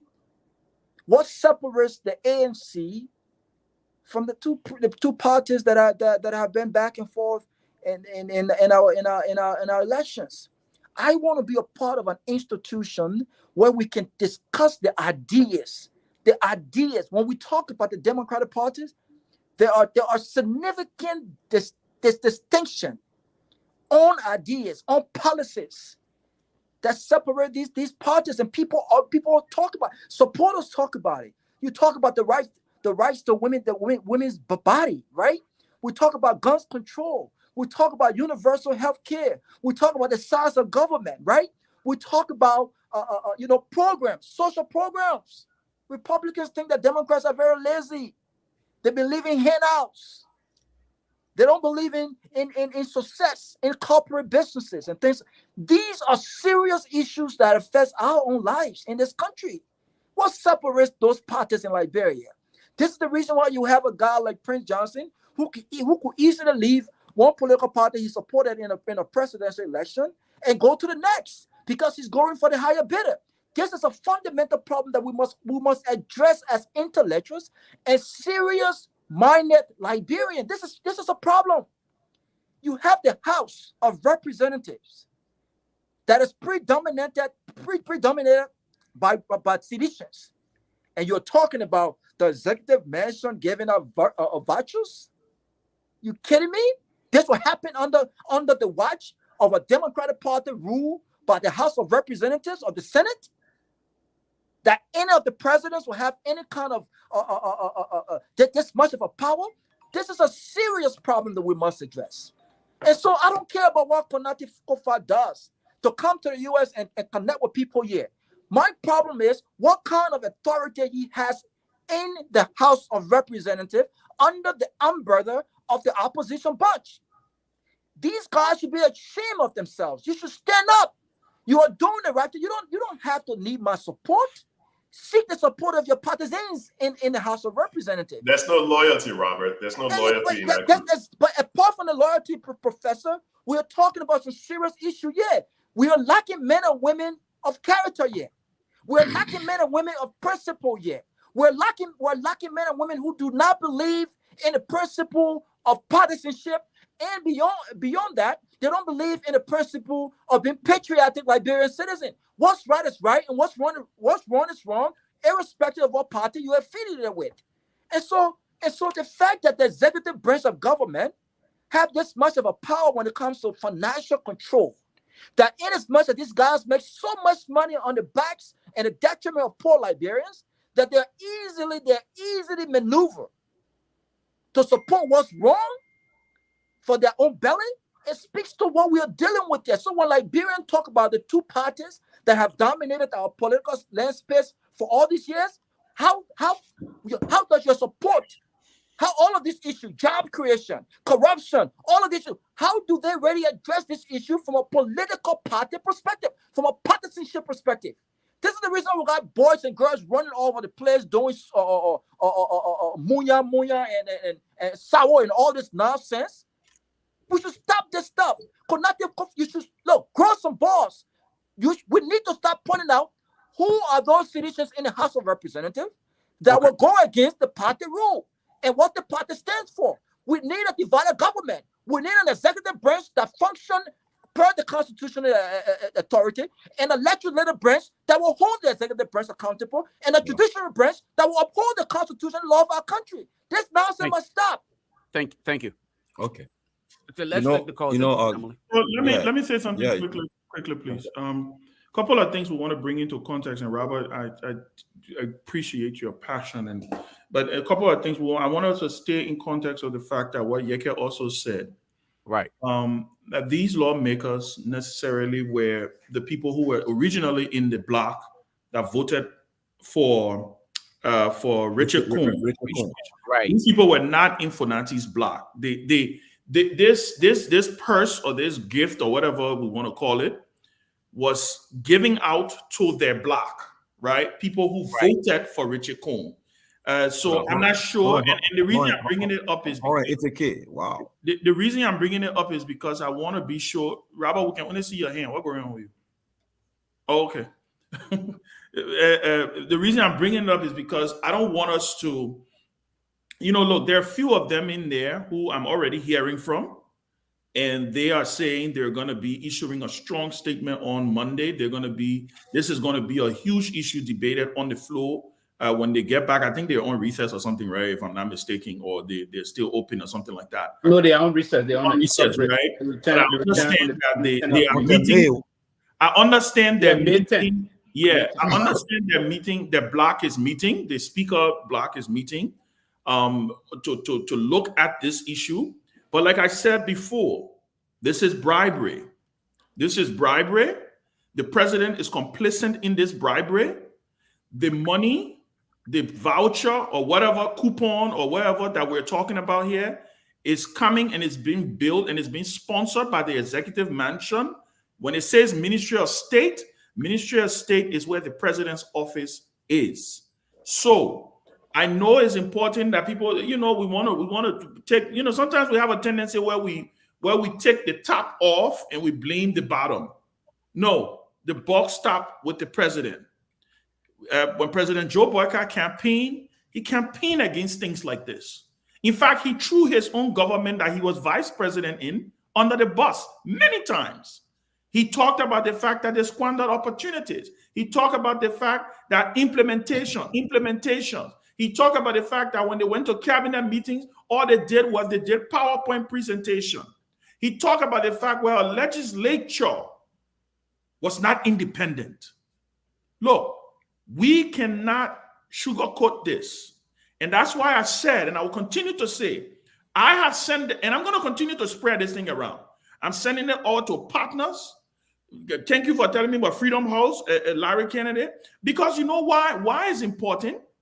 When people campaign and they run on a particular mantra, you hold them to that mantra. Even if you didn't support them, you hold them to that mantra. You say to them, at the end of the day, like I said, it is in my interest for Joe Boyka government to succeed. I want his government to succeed. But his government is not going to succeed this way. And because I want his government to succeed, I have high expectations for him. I'm going to hold him high, right? So this notion that they can come and they can do whatever they feel like doing, they can break all the laws, the tenure positions that they initiated and they instituted in Liberia. And we are hearing, and let me repeat what I said. We are hearing that the president has an intention to appoint Boto Kane, brother, as the deputy at NASCOR. By the way, he went ahead and fired Kamina Yeke for gross insubordination. What is gross insubordination? When Kamina Yeke was only taking instruction from her boss, who, by the way, you have recognized that DeWitt Van Bommels is the Director General of NASCOR. Because you know how you did that? You appointed him as Secretary of the Board, which is what the Act calls for. The Act says that the Director General serves as Secretary of the Board. If you look at the new board that was constituted by President Joe Boyka of NASCOR, he names DeWitt Van Bommels as the Secretary General. So why did you fire Kamina Yeke? Why? Is it because she's on the CDC? Is it because she did not allow your OIC? Because if Kamina had done what you wanted her to do, you would not be appointing DeWitt Van Bommels as Secretary of the Board today. Because that OIC was going to replace DeWitt Van Bommels. So there clearly seems to be a problem here when it comes to this government and how they intend to run the country. I'm not going to sit down and say, oh, this is not the president.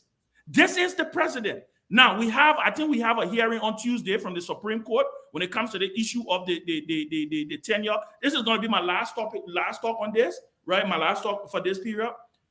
We want to call on the justices of the Supreme Court. There's a precedence here from a previous opinion that you passed on the issue of tenure. We know the Supreme Court don't necessarily go against their own ruling because that would mean they're contradicting themselves. We want to call on the Supreme Court as an independent branch of our government, right, to do what is right to save this country. Because clearly, this place looks like a Wild Wild West. Everybody doing everything they want to do. People are getting appointed to a position. They know they're in that position. Other people taking other people's position. There clearly seems to be no cohesion here on the part of the Unity Party government, and it's scary. Well, before I rush to Tomalin, can I just one? I'm going to run. I was only leaving. I'm going to run quickly. Let me just say this. I think the House the speaker need to summon the Minister of State to ask him why he issued those vouchers. They need to summon him, call him to the Capitol building when they get by the section and ask him why he issued those vouchers to lawmakers. What was the reason? Because it's unprecedented to find the executive branch issuing vouchers for furniture for lawmakers. But did they force them to accept it? Why would they accept it? They weren't saying. They were setting block from that supported the ruling establishment. So they need to call them to find out for him why he issued the vouchers. They ask him. Because at the party for the $1 million out of the past, I think that money coming from. Okay, you need to ask him. Because another 7,000 will be given to them next week again. So they need to call him. And lastly, look, okay, go ahead. You gotta go ahead. Go ahead. So the quick comment I wanted to make on this issue is, I think if I knew Yeke number, if I could talk to Yeke, my advice to Yeke would be he should proceed to the Criminal Investigation Division of the National Police and report this. This is an attempt to bribe a lawmaker to induce a public service. It's a clear criminal act. You should register it. Let it be a case number. And Mr. Gongora, I can bet here that the police will not listen to him. No. You know what? Hold on, guys. I got Honorable on the phone. Go ahead. No, not listen to Yeke. Guys, let's listen to Honorable Koluba. Let's listen to what he got. Go ahead, Honorable. Go ahead. So let me say good evening to everybody on the show. Look, they think you're joking with, so they think I'm a case. I don't want brave. So nobody will take the thing like that. Thank you. Nobody should take the thing like that. We are waiting to open. So I will write my colleagues. We need to send for the Minister of State. This offense is impeachable, and that's something you're joking with. So bravery is a crime under the law. Bravery is a crime under the law. You know, people always say President Bwaka is clean. President Bwaka is not corrupt. But you know, from the day he was announced president of this country, I started on 2 different occasions. I know straight I feel I can work with him. Because he doesn't have interest. His son is running the government. And see, Tomalin, do you know that the government want to kill me more than George Weah government? Wow. These people wanted to kill me in the past 2 of my securities that were assigned with me just 3 weeks ago. When I sacked the 2 guys, in less than 1 week, they were in DEA uniform. They are in DEA uniform today. I know people want to get rid of me, but we are on it. If anybody think they think it's about joke, they think that I speak on case. I don't want to put brave. Monday there's a communication I'm sending to LACC on Monday to investigate this bravery issue. The president of this country braved me through the Minister of State. And now I am keeping the evidence because I'm going to produce it in court. I'm going to read the LACC, telling them, sending photocopy of that coupon to them, let them ice the Minister of State, which is the president, because when you ask the Minister of State, I mean the president, you're icing. Let him tell the people what kind of work I did for them that they gave me $4,500 US. I want to know it. That gratuity. So you know, I don't want to wait. I want to respect the code of conduct I'm talking about. If you receive a public official or elected official receive anything more than $200, she report it. It must be declared in a space of 7 days. I received it today, I declared today. Because I didn't work for it. Why are they giving it to me? What have I done for them? I have a question. Why you want to move for that thing? You be out a whole day. You gotta move for that thing. You gotta move for that thing. In fact, my information is a week after that Monday, they also give out another 7,000 US. That's my information. Wow. Yes. But let me answer this. Hold on. Let him land. Let him give the public more information. They deserve it. Yeah, but that's important so he can combine it. It's very important. But let him land. Hold on, people, please. Okay. Yeah, Honorable. No, I've learned it already. I said I will find the time so I can be. Actually, I've been on the show today. Yeah, quick question. Yeah, I've been driving up and down since after the press conference. It has not been easy. People, even from the government, started telling me, you're going to be careful, people will kill you. What you have done today, it brought the government to public ridicule. You got to be very This is why I mindful. want the public to chime in on this conversation. Yeah, Honorable Kurba, quick question. Good evening to you, Honorable Kurba. Do you have any knowledge if any of your comrades received this voucher also? So I'm not going to bring my colleagues to this public, but when I received the call this morning from Honorable Richard Kuhn, he said the president gave $4,500 each to member of his block. So I should go to Honorable Toll, Prince Toll, to receive my own coupon. Okay. The equivalent of 4,500 US. Okay. And I sent the filing to my office. When she received it, they brought it to me when I saw Minister of State. Okay. I decided to let the public know. Okay, so I had a on Koluba, quickly, you mentioned Prince Toll Representative Toll's name. I spoke with Representative Toll earlier when the show started after we played the video. He said he's not going to give credence to anything you're stating because it's all lies. You're seeking attention. My question to you here again is, I mean, how authentic? We have images of all you're saying. How authentic is this, and how can we believe in you to pursue this to the highest? If your uncle calls you again and asks you to a family meeting, will you turn your back like you turn your back on Fanati Kofa in the first during the elections when you chose not to vote for him? Will you do it again because your uncle would be speaking to you? Joseph Bonga can call me and call anybody he want to call. I don't want to talk. Don't wait for the time to see. Look, if I still wanted to do something wrong, I was not going to expose what I did. I was going to eat it. I was going to go to the people and say, look, you're giving 30,005 and take the coupon. They will give it to me. But I don't want to get involved with people government that already failed. You understand? What happened in the past, look, it take on me to do what I did today. I was not paid to do it. I did it on my own. So here's a question. I think you kind of answered the question that I wanted to ask. Sorry, Robert. Lofa, put the coupon up. Put it up so people can see why you kept talking. What you talking about? People not see that difference, but anyway, put it up. Yeah. So the question I wanted to ask was, how did you receive the voucher? Because of what Prince Toll indicated. So here is my question. You said that you sent someone from your office to collect the voucher. Did you? Yes. When Honorable Kuhn called me this morning, I got his call number and when he called me. So when the time comes, I will display my call log to the public if he denies that. Is that Honorable Toll has the voucher or the coupon. Can you please go for it? I called Honorable Toll. Honorable Toll told me he was home, but he closer to the Capitol building.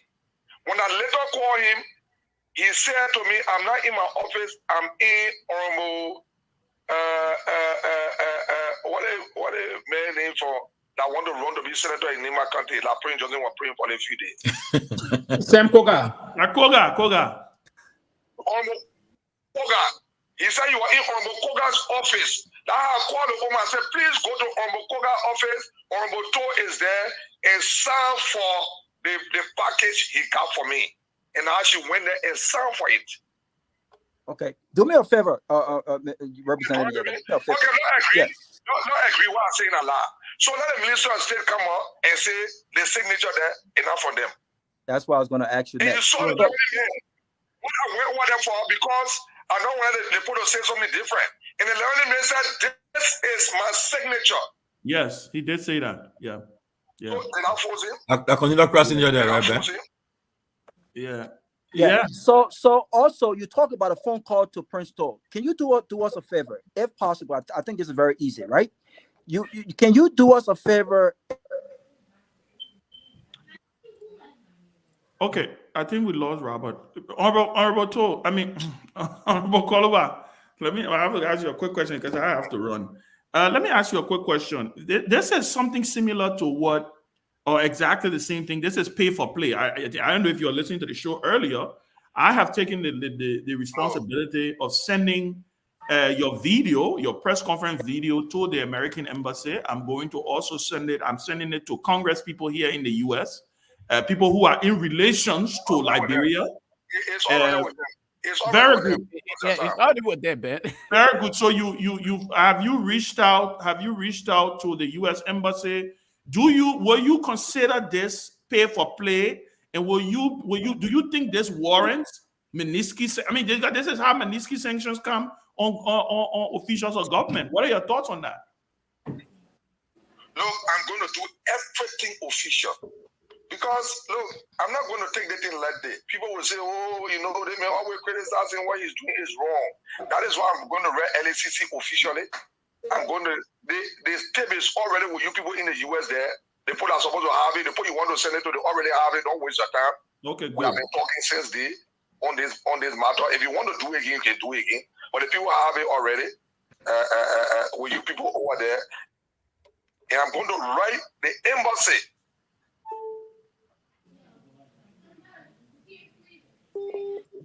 Did he get disconnected? Yeah, you lost him. Reconnecting. Reconnecting.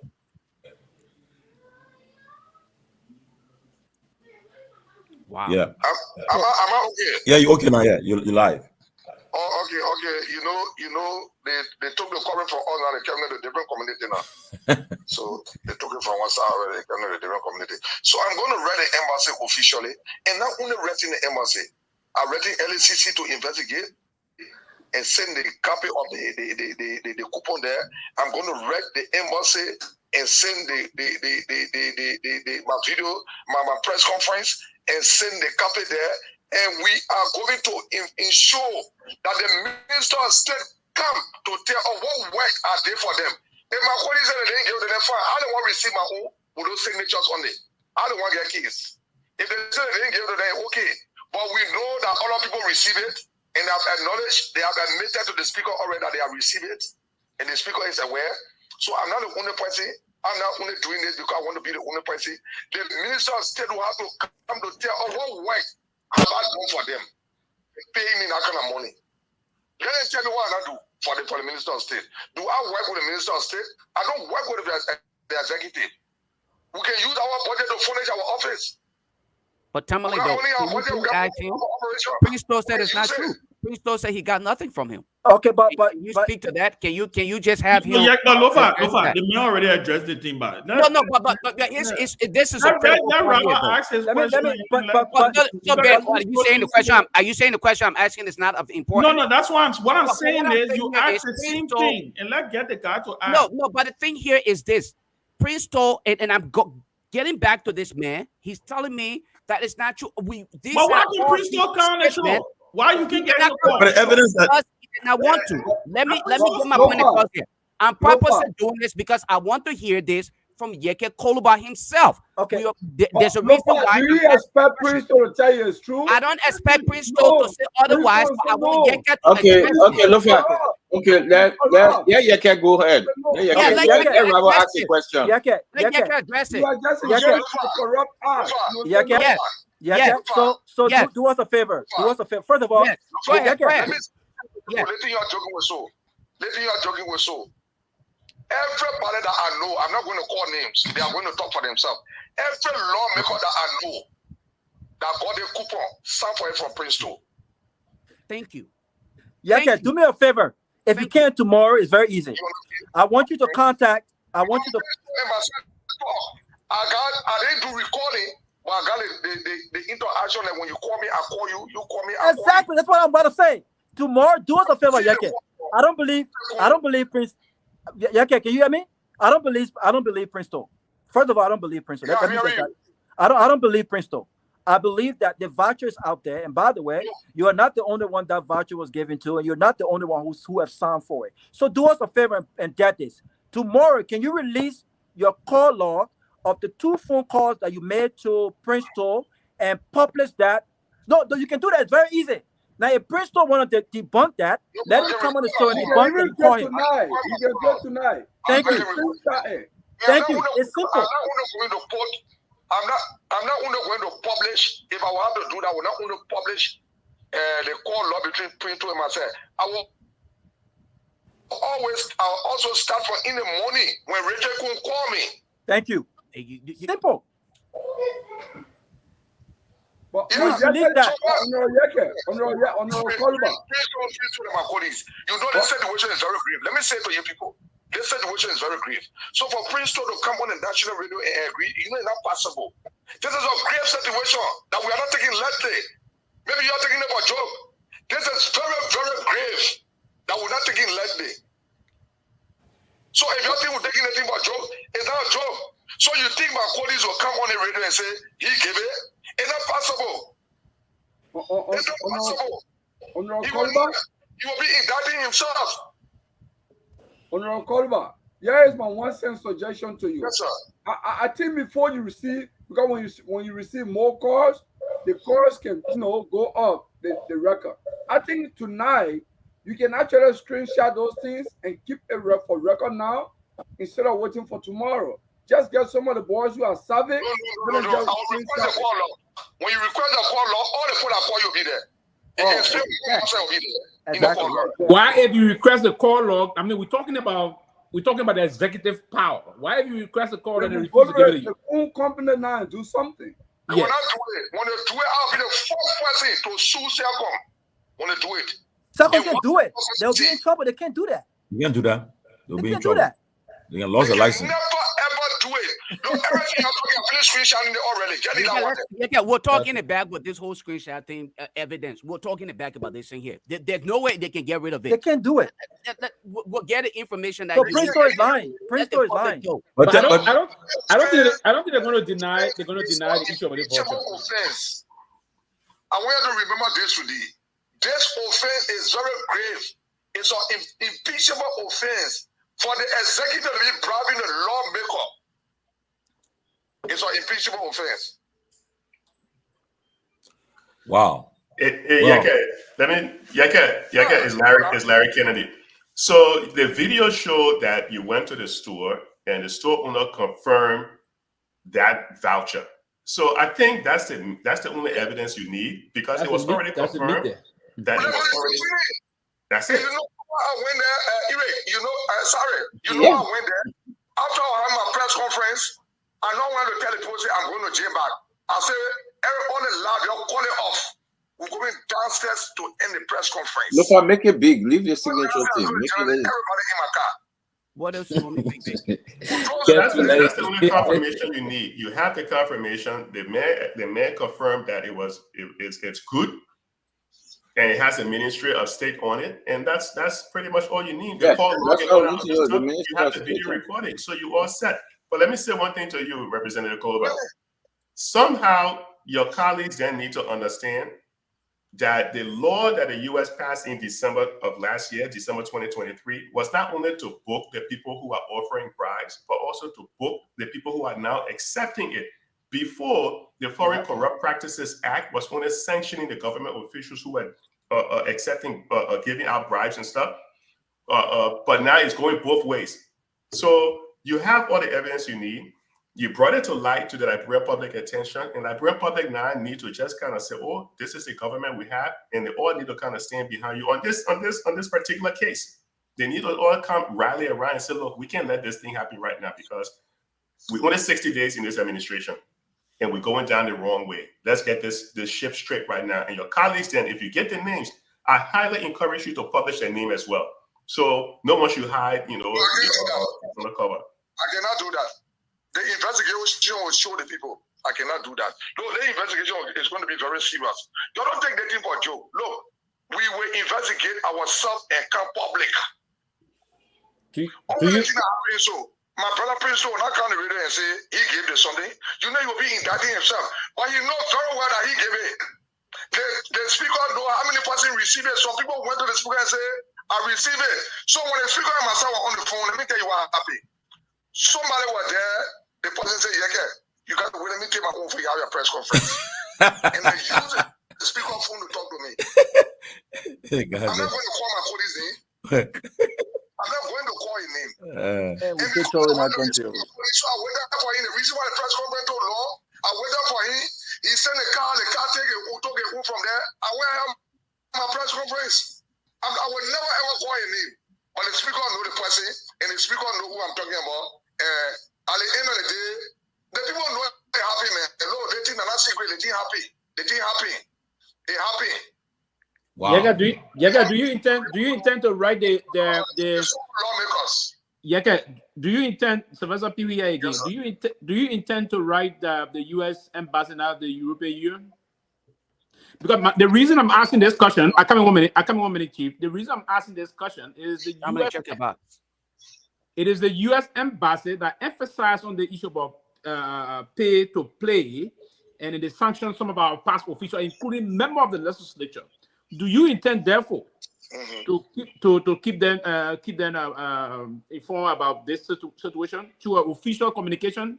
I am going to do that because I am bringing it up. That what I gave my own with my name on it. I said they gave it to me.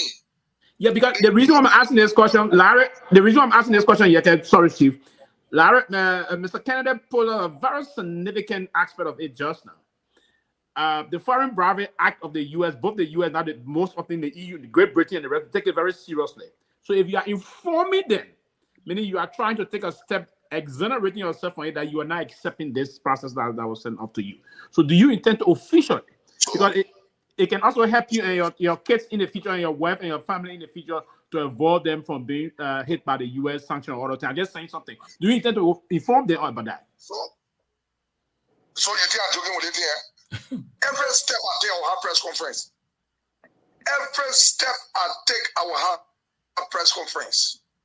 It's just I can call the people that over there with that got the information already that I sent it to. I cannot do that. Okay, and I will not do that. That is understandable. You have it already.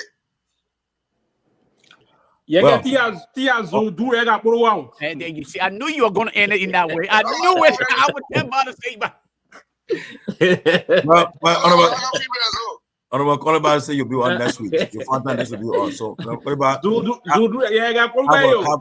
have a great weekend and stay safe. Stay safe. Honorable So Tomalin, yeah. let me say to you, let me just close up. Yeah. We brought the government down for this. We sacrificed, we brought the government because we thought in our mind the change will come. And I don't see the change. And let me say this, you keep the recalling. This says here will be top than ever before in the country.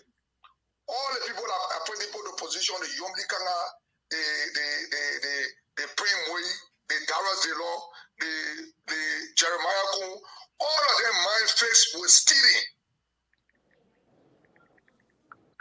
Now all they employ the people for.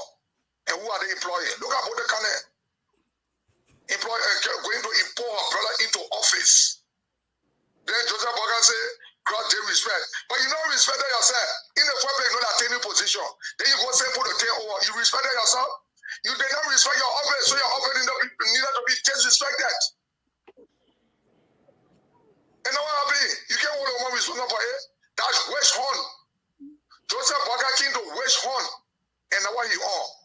And St. Tomalin, Joseph Bogan had employed all my securities that they pay to kill me. They few days. When they passed through them to kill me, I sacked them in less than 1 week. I saw the other one in the 4DA uniform behind AB Kroma. Oh. Yes. Yaga, so many women, Yaga, Baller Bay. I know. Baba, now viens to my papa. Guys will do it. Yeah, ni na pa poli ya bo. Ni na pa poli ya bo na mana member ya man. Yeah, Raul son to baso continue. Na mo vet ya no. Yeah, got Baller Bay yo. You know what? I'm done with Peewee. God. That's it first, bro. Okay, thank you, man. Thank you. Yeah. Actually, I've been on the show ever since. But you know, since I left this show, I've been receiving a lot of calls from people. You got to be careful. What you did, you know, the people are in meeting right now. If people are saying they should get rid of you by all costs because you have brought disgrace to this government. See, Tomalin, you know the press conference brought disgrace to the government today? Of course. It's one of the biggest disgraces ever. They think all international wires now. So you finish. No, it's a massive blow. thank you. And be safe now. Yeah, be safe now. Please take care of yourself. Please take care of yourself. Oh, the man said should make connections to India. Okay. Yeah. Mm-hmm. Okay. Thank you. Yeah, guys will be safe. You'll be protected by the well, guys, schools and podiums. I'll leave you in the hands of Keff. I gotta rush. So, guys, have a good weekend. Hey, okay. Tomalin, are you going to the hard table tomorrow? Tomalin, where are you traveling? Tomalin, are you going to the hard table? I got funeral tomorrow. I got funeral. See you guys. Oh, so you flying or you driving? No, North Carolina, but I'm flying to go for that funeral. Yeah, but now this weekend? No, this weekend I got two funerals the weekend. Two funerals. Oh, okay. Anyway, guys, it's about I think 12 midnight. So in Liberia now it's getting. No, late. it's 11. The time changed. 11 now. 11. Oh, yeah. Okay. It's now 4 hours difference. Well, let's go around and start on this Yeke revelation. So let me start with Calabo. Let's do 2 minutes, and I want to open the line so people can call in. So let's do 2 minutes and go around so we can open the line so people can call. But okay, why not we do it this way? Because initially we wanted the public reaction, and Tomalin said those who just joined, Robert and Larry, should weigh in first before we take it. Because since it's getting late in Liberia, it's good. We receive the phone calls. We are on the side of the Atlantic, and we can make our. I agree with you. Okay, let's do the phone call. I agree with you. Henry, I see him back, but I'm not seeing him. Henry, if you can hear me, can you come on? While I'm trying to get Henry, you guys can do the 1 minute around. Let me try and get Henry. Listen, let me say this. I'm really surprised. I don't know this Prince Tool guy, but from all indication, man, he seemed to be all I've heard of him was an outstanding guy. But I think he has proved wrong. I think he's trading very, very, very wrong yet. And for him to be making statements that are not factual, I think it's unfortunate. It's unfortunate. He seems to be a whole different, because people expected something different from what was there. And from a young, energetic man, but it seems to be I think he's entangling himself badly too early. He needs to make some adjustment. Okay. Henry, can we get? Sylvester, you want to say something quick? Yes. Basically, I was just trying to say this is troubling for the new administration with what Yeke exhibited today, and it's moving all over the place. And imagine, it was very strange to hear this. I heard this from the West African Democracy Radio. That's the first time I went to the link. I heard this, and I think George Villa is going to be taking this story also tomorrow. It's troubling that, and the first in history, this is clear. Before the Weah administration, people got sacked on the basis of just hearsay. There was no major prima facie exhibited on this kind of a way. There was no major exhibit that all around the place. We're only hearing from our international partners and the rest of that. This is clear and this is alarming. I think it's troubling that. Sylvester, if I can refresh your memory, I know the callers will come in once. Henry, once you receive call, I will stop. Yeah, go ahead. Henry, when you're ready, let's put let's give a thumbs up, okay? Fire Koli, the guy who was a police deputy director for operation on the national police. What is his name? Fire Koli? Sabori. Yes. When he was represented in the removal of Ellen Snow to bring in this guy, what is his name? Ellis Tyler. Ellis Tyler. He received $5,000. No, when I saw Body, I called his name. It was Samuel Bondo from Bon County. You remember the first recording that was on Truth? Yes, I'm not telling you nothing. Yeah. He received the 5,000 when he admitted first. When the journalist pushing, then he said, "I'm not telling you nothing." Okay, yeah, that was my body. Yeah. Yeah. Okay. But we're talking about the we administration, not the heavy administration. You have to go to the phone on 077701765 is the number to call, and then you're going to be live. To partake here on the closing argument, 077701765 is the number to call, and then you're going to be live on the closing argument. Let's get to the phone. To this one. Hello? Yeah, hello? How are you? Your name from where you join us? Well, my name is Francis Hina, calling from Patrick to be specific, Way. Okay, Francis, go ahead. Yeah, thank you for this program. Thank you for the panelists. But let me just tell the Labrador people. We told them that Woman Joe Baga will not be in charge. It will be used as rubber stamp so real people can benefit what is supposed to benefit. So if you look out, you say you want for Omer Waka to do something, the Omer hardly be to himself. They only waking up for 1 hour, 2 hours. Before you wake up our account, many things are going on in control. You don't know how to control it. So if you think that the Omer has able man to control this government, we don't have president. We don't have vice president and minister and lawmaker. We don't have president. But Labrador people fail to hear this. They want better thing already. Let's see. If they are able to tell rat to name water all of it, let us see what it can happen. But this government, no prayer can save the particular government until they sell everything. We don't have president. Thank you. They have minister. Thank you.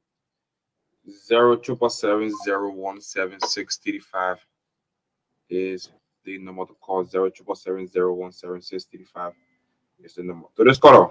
Hello. Hello. How are you? I'm doing fine, sir. How are you doing? I'm doing okay. Your name from where you join us? I'm Cooper Prosper. I'm calling from the community of Pinfield. Okay, Cooper. Go ahead. Yeah, I want to say thank you firstly to all of the panelists on the show, Ben Sanvee and other folks. Actually, the issue in Liberia today, I don't know really how are we going forward with it, because I feel like we're going nowhere actually on this regime.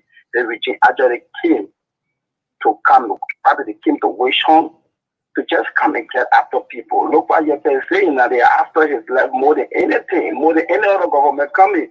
I listened to Rita Kikari today in Liberia here. They say a whole lot of things, but they read the budget the government passed recently thinking that they want to make the past government look bad, which of course we saw that we are looking at that budget that more things are needed for the way and putting in the reduced budget that will not even help Liberia just to make the past government bad. This Liberia we are in this the government is so called for thinking that they are coming to rescue now the past we are paying 200 to enter the available school park and other places that we were to enter free as a student to go and make visa and see something. Now we are paying to enter all of those places. Here's Liberia. Thank you. Thank you so much. This is Liberia. 077701765 is the number called 077701765. To this caller. Hello. Yeah. How are you? Your name from where you join us? This is what is calling from Cowell. Go ahead. 1 minute. When I follow the conversation, you know what this President Walker is doing to this nation, it is running on the wrong path. Because how will you not concentrating on the bread and butter issue of the Liberian people, which you promised them for which they voted you, and you'll be concentrating on fighting on the basis of leadership. How should you fight on the speakership at this time? You are crying for work and code. You crying for retrieval of asset recovery. You are asking for all other agencies. Then today you are going to the speakership project to fight the Liberian people. I think you're running on the wrong path. You're reaching. If you don't do that, then concentrating how to reconcile this nation and want to plunge this nation into political chaos, I think he will change the right. Thank you. Thanks so kindly. 777-017-635 is the number to call, and then you're gonna be live. 0777017-635 is the number. So this caller. Hello. Good evening, Professor. How are you? Your name from where you join us? My name is Elmi from No. Hello. Hello. Kind of lower the radio or you dress away from it. I'm away from it. Are Go, you hearing me now? go ahead. I want to say this is grief, and this is very serious and troubling for Liberia. And the U.S. Embassy should stand up because it was the Bush administration. We have press releases moving forward. So we are calling all Liberians to hold Mr. Banda based on what he campaigned. He campaigned as an integrity icon, and he must live up to what he promised us. Thank you. Thank you. You should live up to what he promised us. 0777017-635 is the number to call. We got more calls coming here. To this caller, hello. How are you? Your name from where you join us? Please be audible. This is terrorism people we call you from Mambale. From Mambakle. Yeah. Go ahead, 1 minute. Thank you for the opportunity to give me. So what I see, this government, Liberian, we are who we are. Because, everything that's happening today, it was shown to the Liberian people, but yet we failed to listen to it, we failed to look at it. Because the first thing what I know is we're talking about unified first, unifier. Because if you have the terms of the CPP, all the other political parties had on the turn of President Joseph Noah Walker's time to set a peace with the CPP. The CPP broke up to. So this is the thing with this country. President Walker has tired this country and put it for hell. And I can tell you for free, what will be part of going if it continues? Man, I sure telling to hell. I can tell you for free because President Walker, he's not because people talk about President Walker have this fear. I really, for me, I don't know what the experience is. Really, there's nothing tangible that you can think about President Walker has done that anybody can show up. But yeah, we said it. People look at it to be they what they were thinking, not the our community. Of course, then they see it. Okay. Thank you very much for the Henry, 3 more calls, yeah? 3 more calls. Okay, thank you. Thank you so much. 0777017-635. Let's get this to this caller. Hello. Good evening. How are you? I thank God. I thank you guys tonight for the program. My name is Chifiros Kwe. I just crossed the Maryland border to the African side this evening, called the Bololo border, but however, I'm still following the show. Okay. You see, you see, my brother, where we're heading is just becoming that kind of way. That somebody just said the very important issues, we live in it. Then we running the show on insignificant things. How possible could that be? That we just put somebody as a speaker, and then some group are trying to remove it on what basis? And you know the people are generated for the speaker. The speaker have been so honest, sincere. You can see the man every talking said. I said to say the man is not from the opposition background. The men are laid down and said to work with them. And this kind of early betrayal is not just good for the country. We cannot move the country forward like this. Look at what's happening. The education minister in Peabody, Maryland County today, we interacted with her. She went to the classrooms. She saw how the kids sitting down all in her place. Dusted up area. Look at the scene, everything porous. Go to the principal office. They want to do it, sitting everything rotting up. These are issues we should start talking about. Now we'll be talking about removing speaker. So why honorable you can't call back date on today? Personally, as a patriotic citizen, I love that. If you talk about wasteful spending, I was also a wasteful spending. 4,503 person that wasteful spending. Like you see other people are doing. So my friends' eyes are getting open on a daily basis, and I hope, because someone closer to the United Party, the leg of Papuru ball, they now start competing about you getting on the right track, on the wrong track rather. And I hope people will continue to tell women. Okay, and I hope people will continue to I hope you have to pick up more It's a calls. pleasure. Thank you. Thank you so much. 077701765. To this caller. Hello. Good evening, sir. How are you? Your name from where you join us?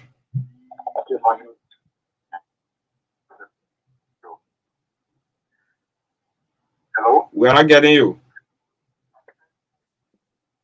I hope you have to pick up this call. Hello. Hello.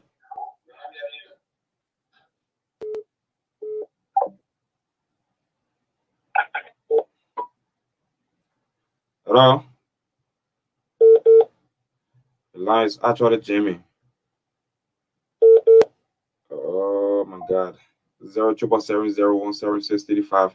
Well, let's take one more. I get one more coming, and then we'll turn back to the panelist.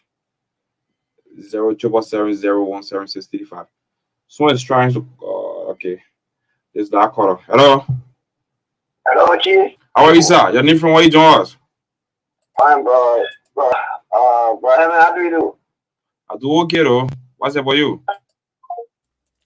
Oh, no, he went off. He went off. Okay. To this caller. Yeah, wait. How are you? Your name from where you join us? Yeah, I'm James Blama Kamara, and I joined the conversation from around the Panelists junction. Let me appreciate everyone on the closing argument. And this is a troubling time in our country, Liberia. And every Liberian should begin to pray for the safeguard of this country, because where we are now is not easy. Can you imagine? But let me commend our Honorable Yeke Koluba.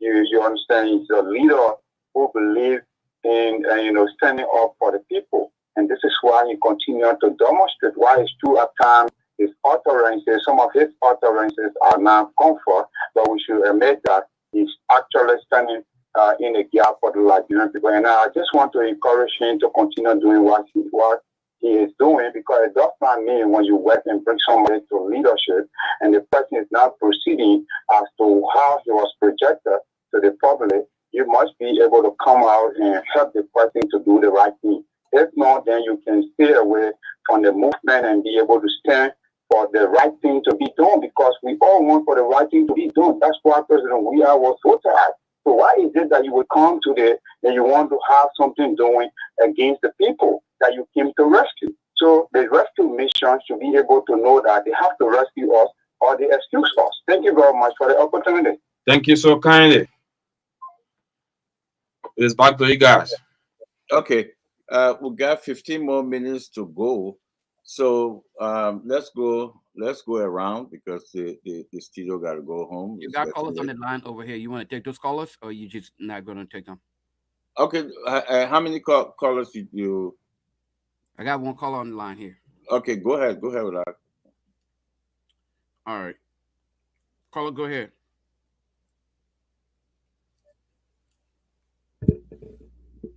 Hello, go ahead, caller. Go ahead, caller. Your name and where you calling from. Go ahead. Hey, this is Ben calling from Minnesota. How are you? Go ahead. I'm doing good, Ben, from Minnesota. Let's hear from you. Good. Yeah. So my issue with regards to whatever Yeko talked about, it's so funny how they had a budget cut. So the reason why you have a budget cut is because you do not have enough. So how come the people who don't have enough will be able to share with other people? So yes, indeed, that proves. I mean, we are trying to prove this jury that this thing is corruption. That's the end that I am trying to say. If you don't have enough, you don't give out. So this was truly a corrupt act. Thank you. Thank you, Ben. You guys can carry it on. Oh, okay. All right, we got maybe a little less than 15 minutes. let's. I'm gonna give 3 minutes to each, and that will include our closing, and because studio gotta go. So, Calabo, you can start with your 3 minutes, include your closing in there. Well, thank you, Kev. Tonight's discussion has been a very fascinating one, but not one that is surprising to anyone who has actually been following Liberian politics. But I will make my closing statement this way. Today, I will say that Honorable Yeke Kolba will be remembered by history. He's making history for himself. The question of legislative bribery is nothing strange. It has been happening in all forms, from J.J. Roberts' time up to this point. What has now happened is we've now had people who have stood up to say, hey, here is evidence. This is an attempt to bribe me. But I will tell Yeke this. I know we are in a different political era, but those who have taken this path in Liberian politics have never survived it. Tonight, I pray for Honorable Kolba.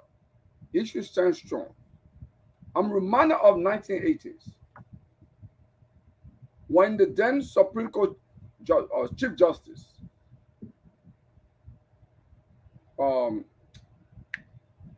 Chair Chipo, when there was a attempt by George Bailey to bribe him, George Bailey of Grangula. In fact, they were both from Grangula then. Attempted to bribe Chair Chipo.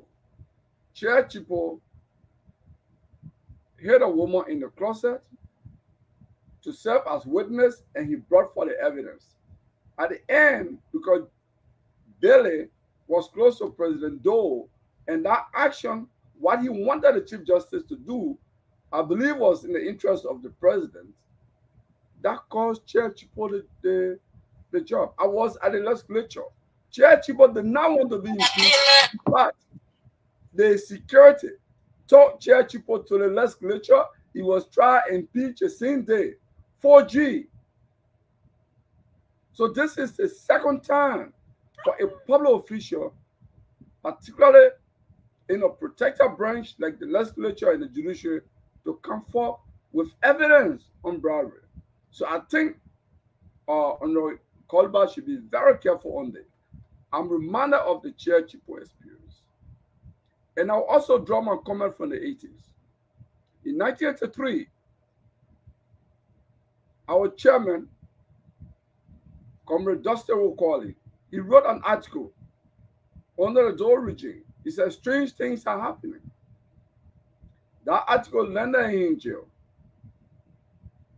People who try to fight the system come after them. In 1997, many people don't know this, I was one of those founding staff of the Independent Human Rights Commission. I was working there at the Human Rights Commission. And I wrote an article in 1997 in the New Democrat newspaper. I said, you can't give what you don't have.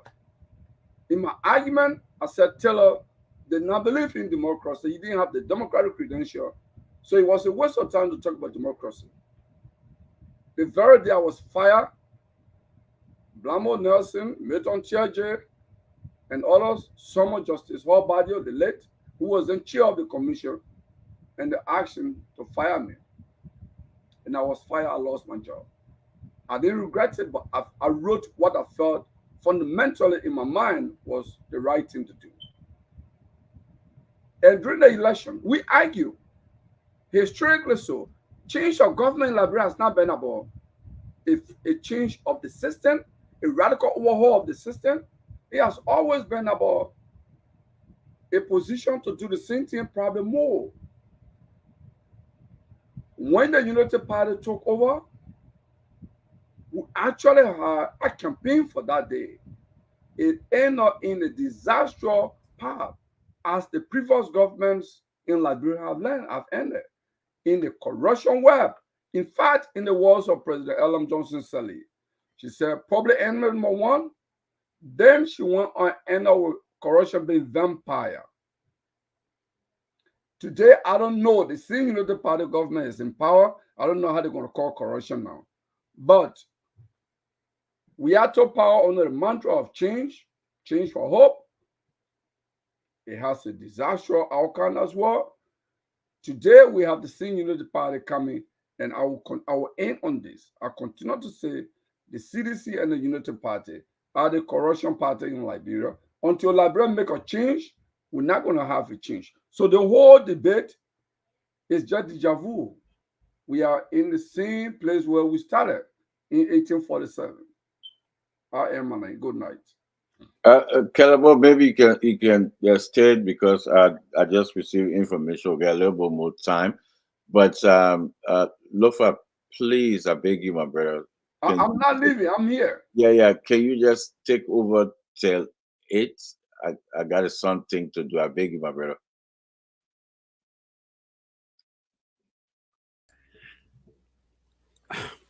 No, unfortunately, I'm not. All right. No. Yeah, I'm not. I'm not. You're gonna do it. Don't do that, bro. But it does end the show. Kev, you know what, Kev? I'm doing it because you know what you're doing. But I'll call you in about. We'll get into this conversation later. You said because Kev does not want to argue with me? No, it's not that. I don't think that is the case. But Kev know exactly where I'm coming from, and we'll have this conversation in the back. Kev and I will have this conversation in the back, and going forward, we will. I think we will erect the needed checkpoints and put what the right needs to be put at. But I don't think it's about you though. Here's my question though. I want to get to Pee Wee on this, but this is where I want to go with my question.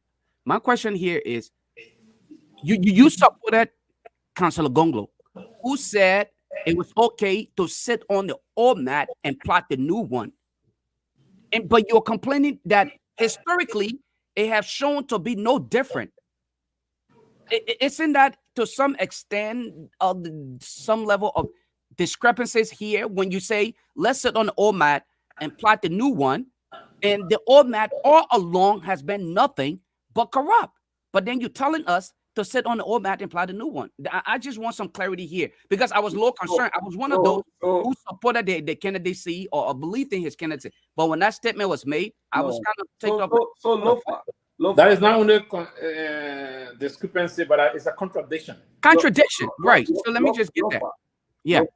I think you made this statement the last time. You and I argue on this of the show. Mm-hmm. There is no, I think you should find the video and send it to me. It's on Spoon Talk. No, he made a statement on Spoon Talk. Wait, I'm not sure if Councilor Gonglo talked about Omat. Yes. He might have implied Omat, but I'm not sure if he used the word Omat. No, he did. He did. Sir. If there's no defense for that, just then he did. But I want to first get that out here. Mm-hmm. I should know. My family, you guys don't know this. Omer Wilfred Kelabo Gonglo, the senior, the late, was an educator. He had 9 children. All of the 9 children, we are all college graduates with the blessing of God. So we are all independent. There's not a single Wilfred Gonglo child that does not have a college degree. And we're all married. So you can see how independent we are. I studied mathematics and statistics. I have 2 brothers who studied law. My other studied sociology. So we come from diverse professional background. So you see that even in the election, we have, even the second round, there was divergence of view. And Councilor Gonglo is a very liberal-minded person. So I would need to come in, Mr. Gonglo. Let's get to the issue, please. Hold on. Let him land. I purposely asked that question. Yeah, but he does it. He's going all over the place. Don't cast me. Let the man land. Don't cast me. The man mathematician, you want to try to touch it. Don't cast him with no. Don't live on with Councilor Gonglo a broad brush if he ever made such a statement. Judge me by what I believe in. Many of my friends, many of my morals believe that I come from a radical school of thought. My interpretation of historical events and proposal for intervention has always been the radical side of the issue. So this is why I argue what we actually need is a radical overhaul of the state. We don't just need to have someone in the executive mansion. And I think that argument, Councillor Gongo, brought the argument to a large extent, in fact, completely. That's why he said, look, if I win, I'm going to be a project manager. I'm going to demystify the presidency, that I'm going to scrap out many of the immunities of the president of Liberia, so that if I leave, it will be difficult for anyone who comes after me to restore those immunities. He was going to legally deconstruct the power of the executive to devolve power to the people. And that's so if he makes such a statement, I think it's the best. So Raul, I'm talking to you. It's the best evidence to defend. Because he'll be talking about deconstructing power that you don't have. Listen, to deconstruct the power, so running the presidency, it requires constitutional amendment process and the rest of that. Of course. You see, it's unfortunate here that one person will just come and believe that you just come and overhaul. To just overhaul constitutional matter, you understand the complexity and the level of the deep convoluted element behind the issue about the deconstruction process when it comes to constitutional matters. You do understand that. You are a mathematician, so you calculate very well and very, very well, right? So the process about what he said, and these are the kind of issue they're getting. It's just another Liberian politician trying to come here with the kind of a mindset to say it's part of a manifesto. I need to give this out, right? So that's not the point, basically. You don't agree with you. The point here is that I listened to you try to condemn. You said that we are administration and in disaster and the rest of that. It's something that I vehemently try to contest and reject. But here's what I would say to you. If Mr. Gonglo then, and you supported him not because he's a brother, you supported him because you believe in his manifesto and his thought process. That's my argument. Is that correct? Yes. Excellent. If Mr. Gonglo said that you need an I felt and I feel today that that's the guy Liberia need. That's a real change. And that's what I'm saying. And that was your basic. And for me, I want to be academic here. I want to be very professional. Your support for Mr. Gonglo was not because he's a sibling of yours. Absolutely no. I believe that you supported him because of his thought process and his manifesto and the way he would have managed, the kind of a manager he would have been, or the kind of a superintendent he would have been for Liberia. That's the set here. But he himself has some thought process that I disagree with. He believed that you would use the OMAD, and the OMAD by which we know who you're referring to. And the same thought process that you disagree with heavily. Was that what you endorsed Walker? Is that when you made that statement, when they endorsed Walker? So let me make the clarity here. I want to know when you made that statement. Was it when the statement was made? The statement was made actually. The statement was made before that time. And even after that, because it was on the spot that went context to it now. Hold on one second. Let me the question that was posed to Councillor Gonglo at the time was the idea of moving Liberia forward. Okay, there are three formidable candidates in the race. Cummings was named, Councillor Gonglo was named, Honorable Boycott was named, and of course I think Clarence. Okay, and the question was posed to him as to who he think can best handle the current situation after President George Weah. In that context, I am not stating forbiddenly what was stated, right? Then he responded as to he did not pledge his support directly for Honorable Boycott. Instead, he said, we must sit on the old mat to plot the new one. And I listened to that there and then. I was like, Jesus Christ, this is the man I sincerely believe could actually institute change in Liberia. And I listened again. After that podcast, that night, I played that just to listen to make sure I understood what he was saying. And he did make that comment. He said, we must sit on the old mat to plot the new one. And of course, he pledged his support for the current described corrupt president, Joseph Boykai. I just needed to get some input from you on that. You're muted, sir. You're muted. You're muted. Cannibal, you're muted. Now I understand the context. Okay. And I'm not even sure you are implying here that 4 persons were mentioned and Councillor Gongo was bringing himself down, that this person would be the better person than him. And look, in hindsight, I want to believe, since Comey doesn't have that experience and Monba is a young guy, he might have been implying that because he part of the argument he made was among all of the candidates, he was better prepared to assume the presidency because he worked closely with Dr. Sawyer as executive assistant in the presidency. He worked as Solicitor General. He has been on the law enforcement side and the legal side of government. He worked also as the Minister of Labor. So he was saying, listen, presidency is about making decisions. I've been at this level, writing laws, pleading the code. I know what the judicial, the challenges with the justice system, and I know I work in the executive branch, and I know how presidents get influenced by yes, so he made those points. I believe he might have been making reference to that, probably making the wrong choice of words, but he would not have been implying at that moment when the first ballot was not yet in the ballot box to say he was not a better candidate. No.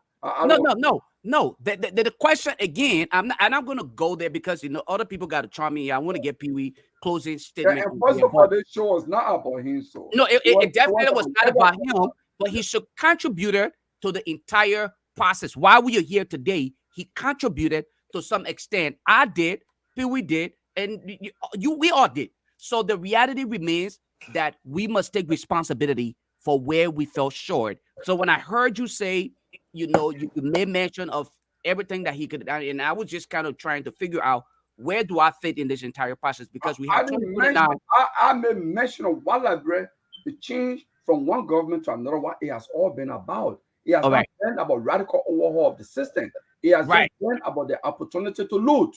Thank you, and that's where I thought to inquire as to what it meant to have made a statement about we must sit on the old mat, which means the old corrupt people to continue. But anyway, let's hear from you. That is my radical observation of the process.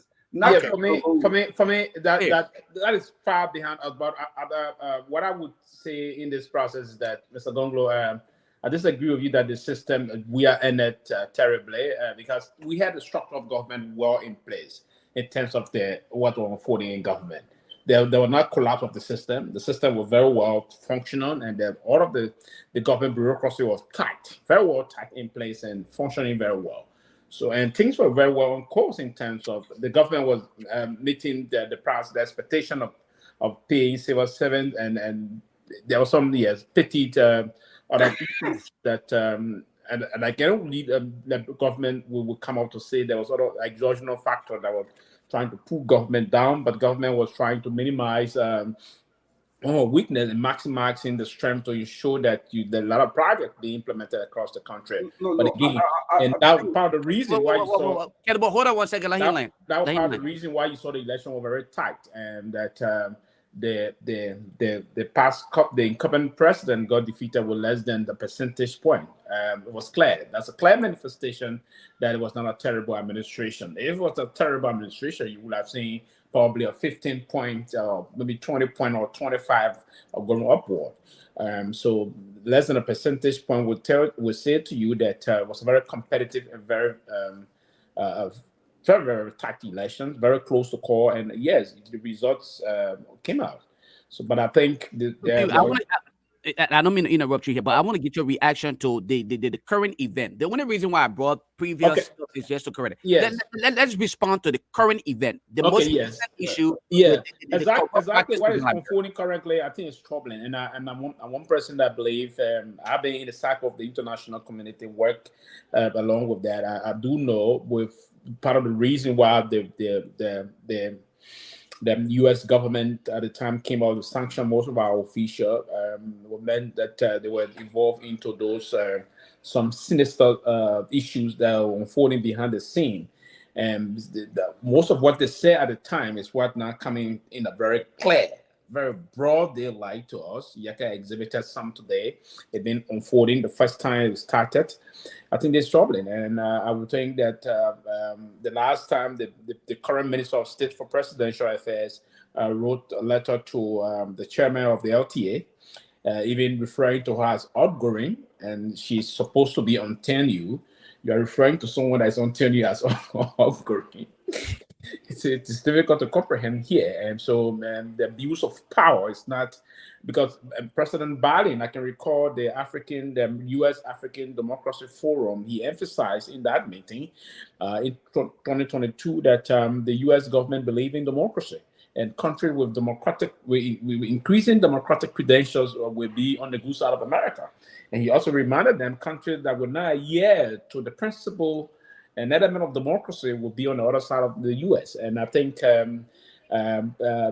pay to play is part of the wrong side of democracy. These are very counterproductive issue of democracy. These are not the productive side of democracy.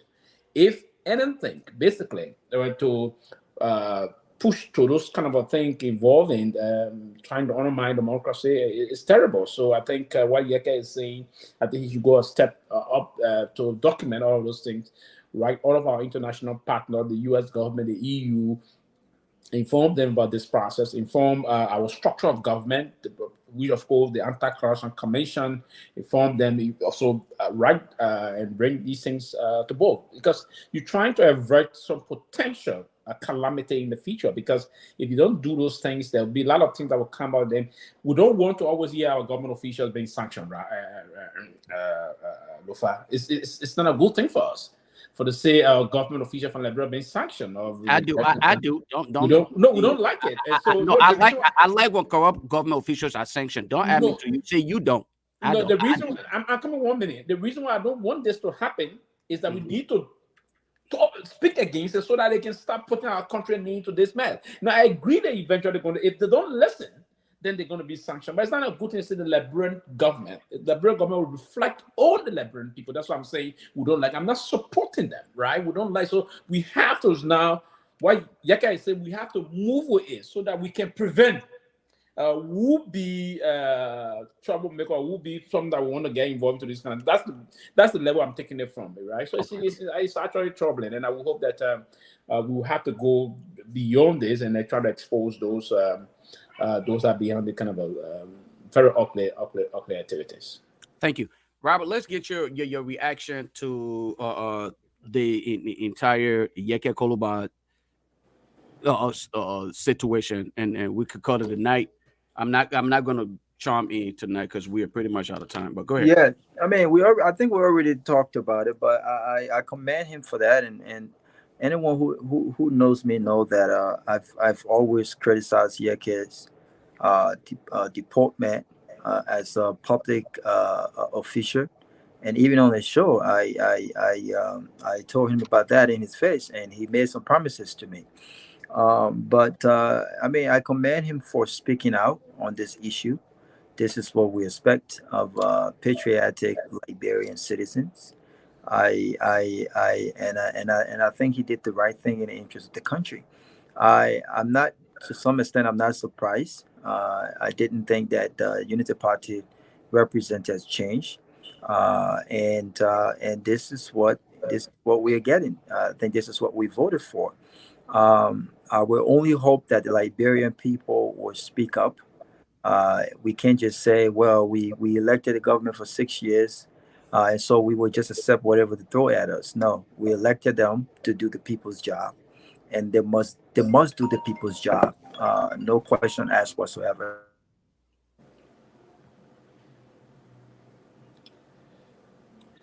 Robert, are you still with us? We lost Robert. Yeah, I think he went off. Okay. All right, guys. Robert is back. Go ahead. Can you hear me? Yeah, loud and clear. Go ahead. Go ahead, Robert. We can hear you. Am I audible? You are loud and clear. Can you hear us? Oh yeah, I think I got a call. All right, man, but that's fine. That's fine. We'll just call it a night. That's fine. Look, go ahead. We can hear you. We can hear you. You're good. Just close up. We can hear me? Yes. Close up. Yeah. Okay. Good. Okay. Yeah. Close up.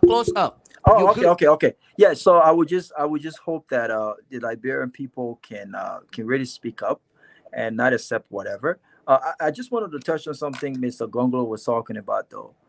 Dr. Clarence Molwa is not a well. He's a young man, but he's not. He's qualified to become president of Liberia. And when you talk about making decisions, I don't understand what he equate that to. What did he was he equating making better decisions based on the age of Joseph Boakai as opposed to the age of Dr. Clarence Molova? For me, that doesn't make a lot of sense to me. I don't think it's The decision making of a candidate should be judged on the decisions he's made in previous role held, not his age. The man's that's a grown man. He's 45 years old. He's not a baby. And so this whole idea that Joseph Boakai, who is 30 some years older than him, can make a better decision than him because he's that old makes absolutely no sense. But look, I wish that this government they need to get the act together, man. This is a big issue that Yekakoluba alarmed today. One last thing I want to make, I would agree with the government though. I know a lot of people have been crying about this paying fee to enter these various parks. I think that everything cannot be free in Liberia. I think the government must come to this consensus where they can come to a price where everybody can afford, right? But you can't expect to just enter every public place for free, and then you cry about maintenance, right? So I think the Joseph Boakai government, exactly. I think the Joseph Boakai government is doing the right thing. Either it's $200 liberty or 150 liberty, but you got to pay something, my people, because that place that you go to, there are people who collecting the trash. There are people who are cleaning those places. So you can't say because the government charged you 300 liberty and the cities did not charge you 300 liberty so that you should make it political. No, maintenance is very important. So I agree with Joseph Boakai and the government on this one. Pay the $300 so when you do go back and take your kids there, they can continue to go to a maintained place, right? And not a place that's just all over the place. So it was a great show, man. Thank you. Thank you, Robert. Anybody got anything? 30 seconds. Closer. I'm not gonna. You can use my time. My 30 seconds. If you want anything in closing, I would just say we should have a wonderful evening. And let me say this: that member of the Honorable House of Representatives, let me call on you tonight. We believe in democracy. It is important. The fact that you elected, if you believed at the time in J. Fananti Kofa as your speaker, and you elected him your speaker, I don't think it will be a time to get involved into any coup to remove him illegally. We should stick to the Constitution. We should respect the rule of democracy, and the process of our democratization is intact. We should not undermine that. Thank you, Pee Wee. So in few seconds, I will say two things. First, I'm calling on my dynamic representative, Honorable Musa Hassan Beliti, to actually call for a public hearing on this matter.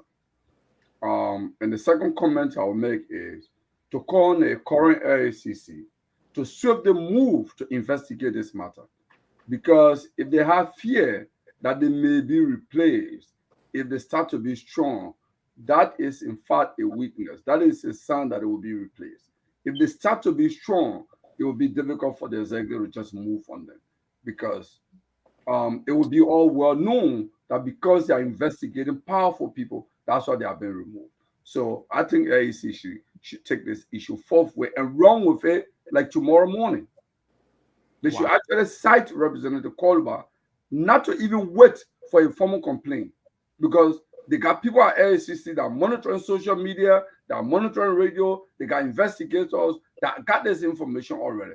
They should move, in fact, to cite the JMAT company immediately, to maybe even quarantine their book, go to court, get the necessary legal instrument from the court, and move to the store, close the store down, pull a yellow mic, yellow tape around the store, and move to investigate. I will call on the AICC to do that now, because this is something that could lead to the collapse of the state.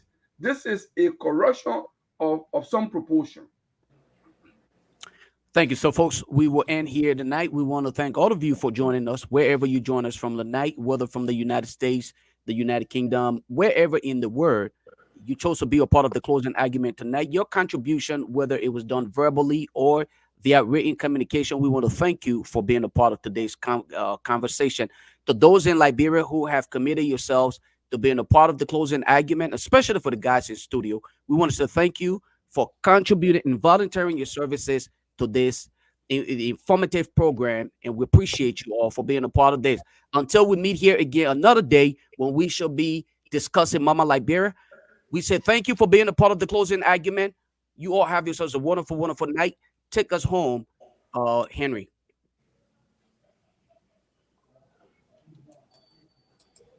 Lofa. You need to talk to me? Okay. Okay. Henry, take us home, please. And I take this all the time we have to be with you today on the closing document. It has been very, very much fascinating, educative, and informative.